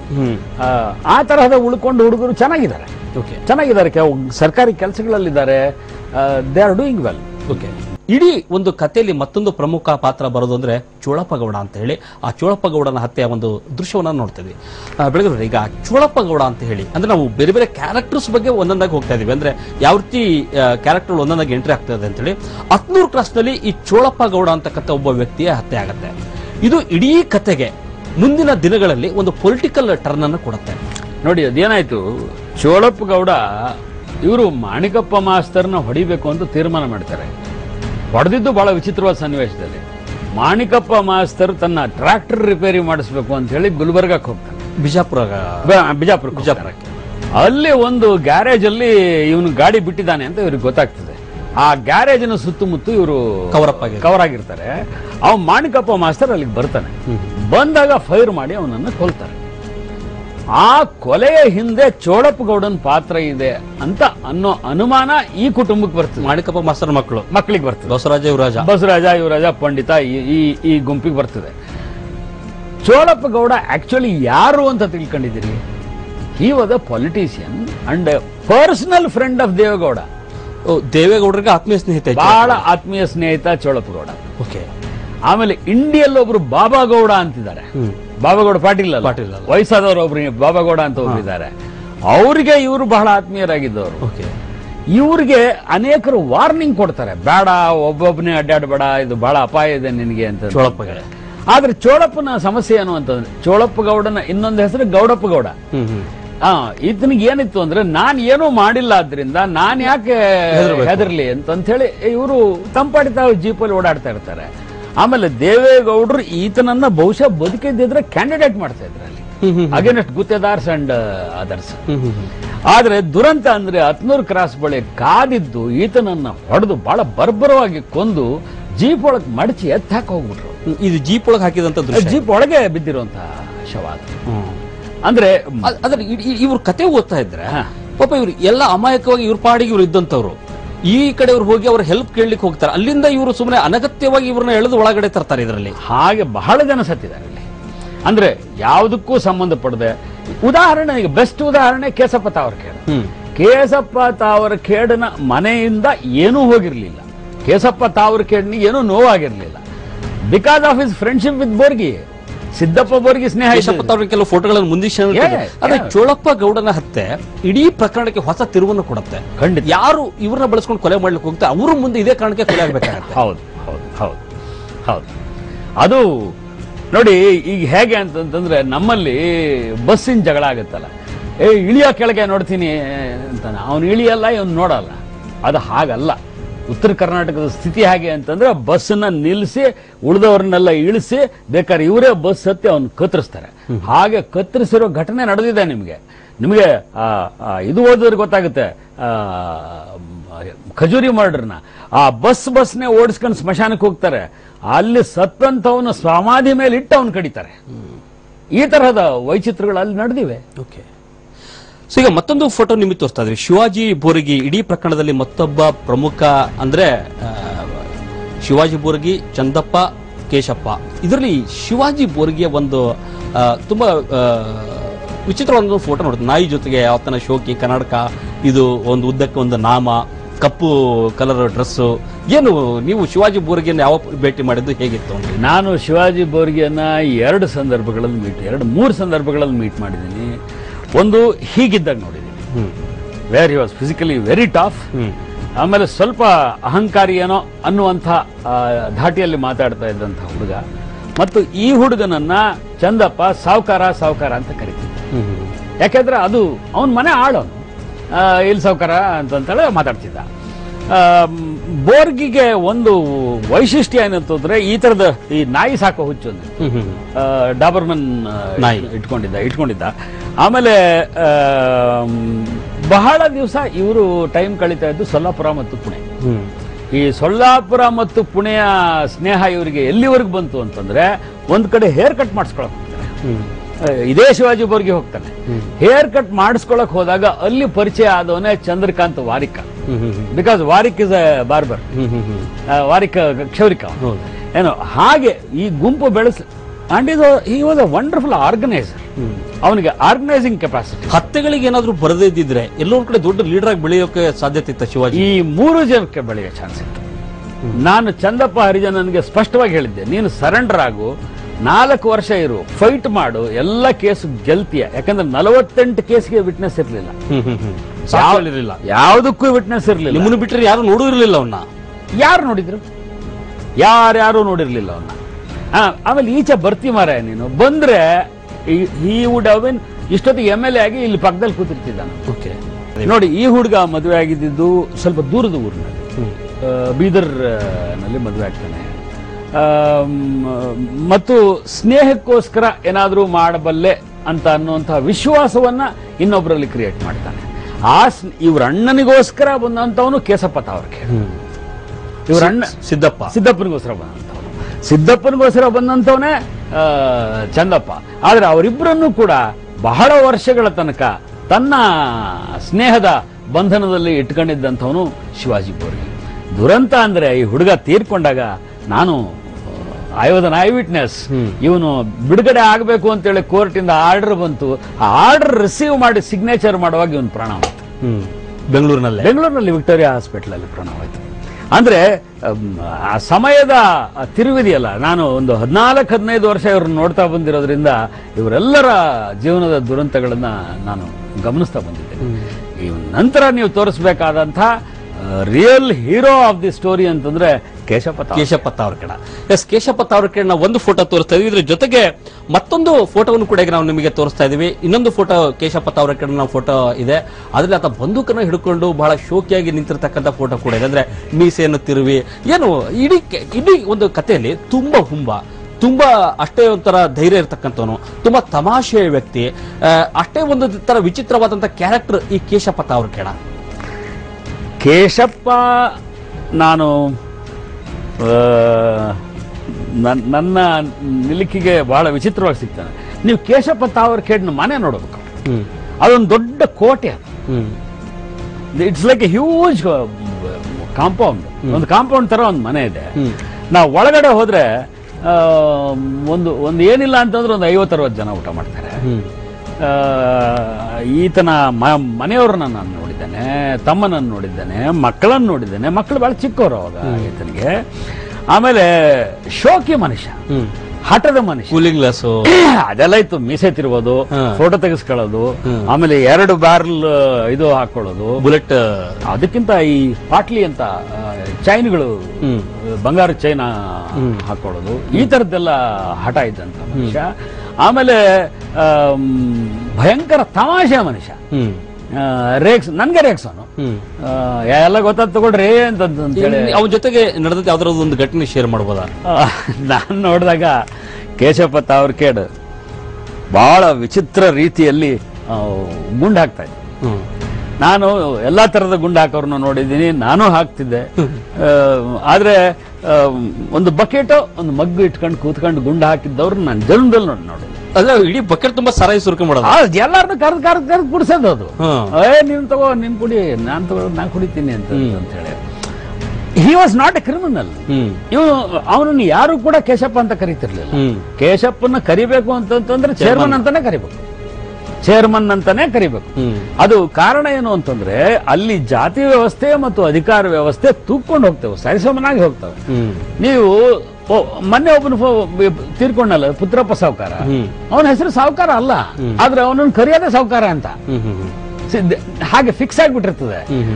ಈ ಕೇಶಪ್ಪ ಈ ವಾಸ್ ಅ ವಂಡರ್ಫುಲ್ ಪರ್ಸನಾಲಿಟಿ. ಈ ಕೇಶಪ್ಪ ಈ ಸಿದ್ದಪ್ಪ ಮತ್ತೆ ಶಿವಾಜಿ ಬೋರ್ಗಿ ಇವ್ರ ಕುಟುಂಬಕ್ಕೆ ಆಪ್ತ, ದೂರದ ನೆಂಟ, ಇವರು ಸಹಾಯ ಮಾಡಬೇಕು ಅಂತ ಹೇಳಿ ಈ ಕ್ರೈಮ್ಗಳಲ್ಲಿ ಬರ್ತಾನೆ. ಇವ್ರ ಕುಟುಂಬಕ್ಕೆ ಸಹಾಯ ಮಾಡಬೇಕು ಅಂತ ಹೇಳಿ ಕಿಣಗಿ ಏನು ಫ್ಯಾಮಿಲಿಯಲ್ಲಿ ಆಳ್ಮಕ್ಳಾಗಿರ್ತಾರೆ ಯಲ್ಲಪ್ಪ ಮತ್ತೆ ಅವ್ರ ತಮ್ಮ ಚಂದಪ್ಪ, ಇವ್ರದ್ದು ಎಂಟ್ರಿ ಆಗತ್ತೆ. ಸೊ ಈ ಸಂದರ್ಭದಲ್ಲಿ ಚಂದಪ್ಪನ ಎಂಟ್ರಿ ಆಗತ್ತೆ. ಚಂದಪ್ಪ ಹೇಗಿದ್ದ ಈ ಹತ್ಯೆಗೆ ಕೈ ಇಟ್ಟಾಗ, ಆ ಸಂದರ್ಭದಲ್ಲಿ ಆತ ಎಷ್ಟು ಹೆಂಗಾಗಿದ್ದ, ಅದರ ಒಂದು ಚಿತ್ರವನ್ನ ಈಗ ನಾವು ನಿಮಗೆ ತೋರಿಸ್ತಾ ಇದೀವಿ. ಎಸ್, ಈಗ ನಾವು ಚಂದಪ್ಪನ ಒಂದು ಫೋಟೋ ನೋಡ್ತಾ ಇದ್ದೆ. ಲಾಸ್ಟ್ ಈಗ ಜೋಬಿನಲ್ಲಿ ಕೈ ಇಟ್ಕೊಂಡು ನಿಂತಿದ್ದಾನಲ್ಲ, ಪ್ಯಾಂಟ್ ಹಾಕೊಂಡು, ಆತನೇ ಚಂದಪ್ಪ. ಅವನು ಬಹುಶಃ ಪ್ಯಾಂಟು ಶರ್ಟ್ ಮೊದಲನೇ ಸಲ ಹಾಕಿರ್ಬೇಕು ಜೀವನದಲ್ಲಿ, ಫೋಟೋ ತೆಗೆಸ್ಕೊಂಡೆ. ಓಕೆ, ಅಷ್ಟು ಚಿಕ್ಕ ಹುಡುಗ, ದೈಹಿಕವಾಗಿ ಬಹಳ. ಓಕೆ, ಈ ಚಂದಪ್ಪನ ಎಂಟ್ರಿ ಇಡೀ ಭೀಮಾ ತೀರದಲ್ಲಿ ಒಂದು ಪ್ರಮುಖವಾದಂತ ಒಬ್ಬ ಲೀಡರ್ ಆಗಿ, ಹತ್ಯೆಗಳ ಒಂದು ಮಾಸ್ಟರ್ ಪ್ಲಾನ್ ಮಾಡ್ತಕ್ಕಂಥ ವ್ಯಕ್ತಿಯಾಗಿ ಚಂದಪ್ಪ ಎಮರ್ಜ್ ಆಗ್ತಾನೆ. ಈ ತರ ಎಂಟ್ರಿ ಹತ್ಯೆಗಳಿಗೆ ಯಾವ ರೀತಿ ಆಗತ್ತೆ ನೋಡಿ. ಏನಾಗುತ್ತೆ, ಈ ಆಳು ಯಲ್ಲಪ್ಪ ಏನಿದ್ದ, ಇವ್ರ ಅಣ್ಣ ಚಂದಪ್ಪನ ಅಣ್ಣ, ಅವನನ್ನ ಕರ್ಕೊಂಡು ಹೋಗಿ ಕಾಲ ಮೇಲೆ ಕಲ್ಲೆ ತಾಕ್ತಾರೆ, ಕಿಣಿಗೆ ಜಡ್ಜ್ ಬಿಡ್ತಾರೆ ಅವ್ನಿಗೆ. ಮಾಣಿಕಪ್ಪ ಮಾಸ್ತರ್ನ ಮಕ್ಕಳು. ಹೌದೌದೌದೌದು. ಅದು ಮೋಸದಿಂದ ಕರ್ಕೊಂಡು ಹೋಗ್ತಾರೆ, ಕಾಂಪ್ರಮೈಸ್ ಅಂತ ಹೇಳಿ ಮನೆ ಒಳಗೆ ಕಾಂಪ್ರಮೈಸ್ ಮಾಡ್ತೀವಿ ಅಂತ ಕರ್ಕೊಂಡು ಹೋಗಿ ಹಾಲ್ ಮೇಲೆ ಪ್ರಮಾಣ ಮಾಡಿಸ್ತೀವಿ ಅಂತೇಳಿ ಸುಳ್ಳು ಹೇಳಿ ಅವನನ್ನ ಕರ್ಕೊಂಡೋಗಿ ಅವನ ಕಾಲನ್ನು ಮುರಿತಾರೆ, ಸುತ್ತಿಗೆಯಿಂದ ಹೊಡೆದು. ಹೌದೌದೌದು, ಕೊಡಬಾರ್ದು ಹಿಂಸೆ ಕೊಟ್ಟು ಹೊಡಿತಾರೆ. ಕೊಂದು ಹಾಕ್ಬಿಟ್ಟಿದ್ರೆ ಆ ಮಾತು ಬೇರೆ ಇರ್ತಿತ್ತು, ಬದುಕಕ್ ಬಿಡ್ತಾರೆ. ಅವನು ಬಂದು ಅಷ್ಟು ಕಥನವನ್ನು ಹೇಳ್ತಾನೆ. ಆಗ ಚಂದಪ್ಪ ಬಹಳ ಚಿಕ್ಕ ಹುಡುಗ, 15-16 ವರ್ಷದ ಹುಡುಗ. ಆದ್ರೆ ಇವಂದು ವೈಶಿಷ್ಟ್ಯ ಏನು ಅಂತಂದ್ರೆ, ಚಂದಪ್ಪನ ವೈಶಿಷ್ಟ್ಯ ಅದು ಗೊತ್ತಾಗೋದು ಯಾವಾಗ ಅಂತಂದ್ರೆ, ಮಾಣಿಕಪ್ಪ ಮಾಸ್ತರ್ನ ಮಕ್ಕಳ ಹತ್ಯೆ ಆಗತ್ತಲ್ಲ, ಬಸ್ ಸ್ಟ್ಯಾಂಡ್ ನಲ್ಲಿ ಆಗುವಂತ ಹತ್ಯೆಗಳು, ಆ ಟೈಮಲ್ಲಿ ಇವು ಮಲ್ಲಿಕಾರ್ಜುನನ ಸಪೋರ್ಟ್ ತಗೊಳ್ತಾನೆ, ಆರ್ಗನೈಸ್ ಮಾಡ್ತಾನೆ ಅಂತ. ಇವರೆಲ್ಲರಿಗೂ ಒಬ್ಬ ಕೇಂದ್ರ ಬಿಂದು ಇನ್ನೊಬ್ಬ ಬರ್ತಾನೆ ಇದ್ರೊಳಗೆ, ಕುಮಟೇಗೌಡ ಪಾಟೀಲ್ ಅಂತ ಹೇಳಿ. ಈ ಕುಮಟೇಗೌಡ ಪಾಟೀಲ್ ಕೂಡ in a way indirectly or directly related to Indi. ಈ ರವಿಕಾಂತ್ ಪಾಟೀಲ, ಕುಮಟೇಗೌಡ ಪಾಟೀಲ ಇವರೆಲ್ಲ ಸೇರಿ ಇವರನ್ನ ಆರ್ಗನೈಸ್ ಮಾಡ್ತಾರೆ. ಆರ್ಗನೈಸ್ ಮಾಡಿದಾಗ ಒಪ್ಪಂದ ಏನು ಅಂತಂದ್ರೆ, ನಿನ್ನ ದುಶ್ಮನ್ನ ನಾನು ಹೊಡಿತೀನಿ, ನನ್ನ ದುಶ್ಮನ್ನ ನೀನ್ ಹೊಡಿಬೇಕು. ಕಾರಣ ಇಷ್ಟೇ, ನೀನ್ ನನ್ನ ನೋಡಿದ್ಯಾ. ಈಗ ನನಗೆ ನೀವು ಶತ್ರು, ನಾನು ನಿಮ್ಮನ್ನ ನೋಡಿರ್ತೀನಿ, ನೀವು ಬಂದ್ ಕೂಡಲೇ ನಾನು ಹುಷಾರಾಗ್ತೀನಿ. ಯಾರೋ ಅಪರಿಚಿತ ಬರ್ತಾನೆ ಅಂತಂದ್ರೆ ಗೊತ್ತಾಗೋದಿಲ್ಲ, ಆರಾಮಾಗಿ ಹೊಡಿತೀನಿ. ಹಾಗೆ ಹೊಡೆಯುವಾಗ ಪ್ಲಾನ್ ಮಾಡೋದ್ರಲ್ಲಿ ನಿಸ್ಸೀಮ ಅಂತ ಅನಿಸ್ಕೊಂಡವನು ಚಂದಪ್ಪ ಹರಿಶ್ಚಂದ್ರ. ನೋಡಿ ಆ ಕೊಲೆ ಹೇಗಾಗುತ್ತೆ ಅಂತಂದ್ರೆ, ಆ ಹೋಟ್ಲಲ್ಲಿ ಒಂದಾಗ್ತದೆ, ಹೋಟ್ಲ್ ಎದುರುಗಡೆ ಬಸ್ ಸ್ಟ್ಯಾಂಡ್ ಅಲ್ಲಿ ಒಂದಾಗ್ತದೆ, ಬಸ್ಸಿಗೆ ಹತ್ಸಕ್ ಬಿಡ್ತೇವೆ 15 ನಿಮಿಷದಲ್ಲಿ ಬೀಳ್ತದಲ್ಲ. ಬಿದ್ದ ಮೇಲೆ ಇವ್ರು ಮಾಡಿದ್ದೇನು?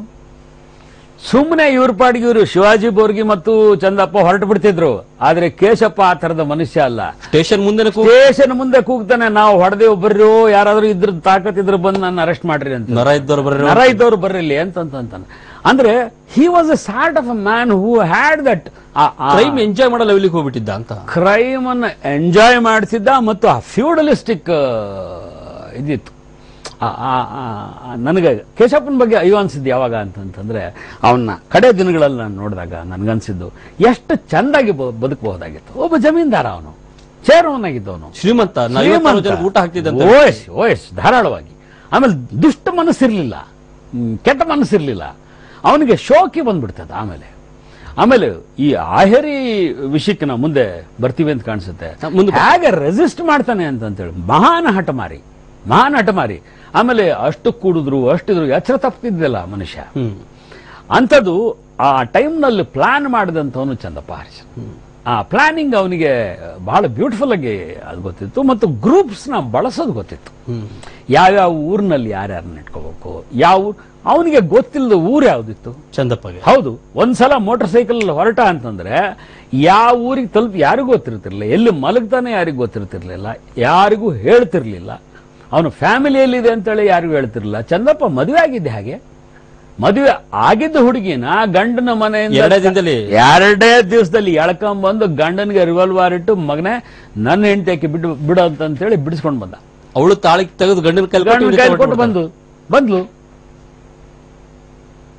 ನಾನು ಹೇಳೋದು, ಅಲ್ಲಿಯ ಜನರ ಪ್ರೀತಿಯನ್ನ ನೀವು ನೋಡಬೇಕು ಮತ್ತು ಅಲ್ಲಿಯ ಜನರ ದ್ವೇಷವನ್ನು ನೋಡಬೇಕು. ಆ ದ್ವೇಷಕ್ಕೆ ಕಾರಣ ಆಗೋದು ನಿಮ್ಮ ಸ್ವಾರ್ಥ. ಇವತ್ತು ನಾನು ಇಷ್ಟು ಬರೆದಿದ್ದೀನಲ್ಲ, ಮಾಣಿಕಪ್ಪ ಮಾಸ್ತರ್ ಬಗ್ಗೆ ಬರೆದಿದ್ದೀನಿ, ಎಲ್ಲರ ಬಗ್ಗೆ ಬರೆದಿದ್ದೀನಿ, ಇನ್ಕ್ಲೂಡಿಂಗ್ ಗುತ್ತೇದಾರ್ ಬಗ್ಗೆ ಬರೆದಿದ್ದೀನಿ. ಎಲ್ಲರೂ ಯಾರ ಮನೆಗೆ ಹೋಗ್ಲಿ ಹೇಳಿ, ಯಾರ ಮನೆಗೆ ಬೇಕಾದ್ರೂ ನಾನು ಹೋಗ್ತೀನಿ, ಯಾರ ಮನೆಯಲ್ಲಿ ಬೇಕಾದ್ರೂ ಊಟ ಮಾಡ್ತೀನಿ. ನನ್ನನ್ನು ಅವರು ಅಷ್ಟೇ ಪ್ರೀತಿಯಿಂದ ನೋಡ್ತಾರೆ.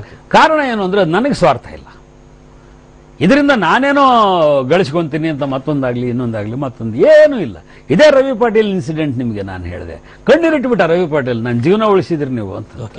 ಚಂದಪ್ಪ ಹರಿಜನನಿಗೆ ಒಬ್ಬ ಸಹೋದರ ಕೂಡ ಇದ್ದ, ಇನ್ನೊಬ್ಬ ತಮ್ಮ ಕೂಡ ಇದ್ದ. ಆತನ ಫೋಟೋವನ್ನು ಈಗ ನಾವು ನೋಡ್ತಾ ಇದ್ದೀವಿ. ಬೆಳಗರವರೇ, ಈತ ಬಸವರಾಜ್ ಅಂತ ಹೇಳಿ, ಪ್ರಾಯಶಃ ಈಗ ಈತ ಈಗಲೂ ಕೂಡ ಇದ್ದಾನೆ ಅಂತ ಹೇಳಿ ಭಾವಿಸ್ತೀವಿ. ಬಸು ಇದ್ದಾನೆ. ಬಸುನ ನಾನು ನೋಡಿದಾಗ ಅವನು ಬಹುಶಃ ಇನ್ನು ಮೀಸೆ ಬಂದಿಲ್ಲದೆ ಇರೋ ಹುಡುಗ. ಅವನನ್ನು ನಾನು ಬಿಜಾಪುರದ ಜೈಲಲ್ಲಿ ಭೇಟಿಯಾಗಿದ್ದೆ. ಒಂದ್ಯಾವುದೋ ಒಂದು ಸಣ್ಣ ಕೇಸ್ನಲ್ಲಿ ಇನ್ವಾಲ್ವ್ ಆಗಿದ್ದ. ನನ್ನ ಆಸೆ ಮತ್ತು ಆಶಯ ಅಂತಂದ್ರೆ, ಕಡೆ ಪಕ್ಷ ಬಸು ಈ ತಕರಾರುಗಳಿಂದ ಹೊರಗಡೆ ಬಂದು ಸ್ವತಂತ್ರವಾಗಿ, ಸಭ್ಯನಾಗಿ, ಒಳ್ಳೆಯವನಾಗಿ ಜೀವನ ಮಾಡಲಿ ಅಂತ ಹೇಳಿ ನಾನು ಬಯಸ್ತೀನಿ. ಯಾಕೆಂದ್ರೆ ನಾನು ಬರೆದಂತ ಹುಡುಗರು ನನ್ನ ಎದುರಿಗೆ ಸತ್ತೋದ್ರೆ ಬಹಳ ನೋವಾಗುತ್ತೆ ಮನಸ್ಸಿಗೆ. ಅದು ಒಬ್ಬರಲ್ಲ, ತುಂಬಾ ಜನ ಸತ್ತೋಗ್ಬಿಟ್ಟು, ತುಂಬಾ ಜನ ಸತ್ತಿದ್ದಾರೆ. ಅದು ಅವ್ರ ತಪ್ಪೇ ಇರ್ಬೋದು. ಅವ್ರನ್ನ ತಿದ್ದುವ ಮತ್ತೆ ಅವ್ರನ್ನ ಸರಿಪಡಿಸುವ. ಈಗಲೂ ಬಸವರಾಜ್ ನಿಮ್ಮ ಸಂಪರ್ಕದಲ್ಲಿ ಇದ್ದಾನೆ? ನನ್ನ ಸಂಪರ್ಕದಲ್ಲಿ ಎಲ್ಲರೂ ಇದ್ದಾರೆ. ಆದ್ರೆ ಈಗ ಆತರದ ಮೂಡಿಂದ ಹೊರಗಡೆ ಬಂದಿದ್ದಾರ ಅಥವಾ ಏನಾದ್ರೂ?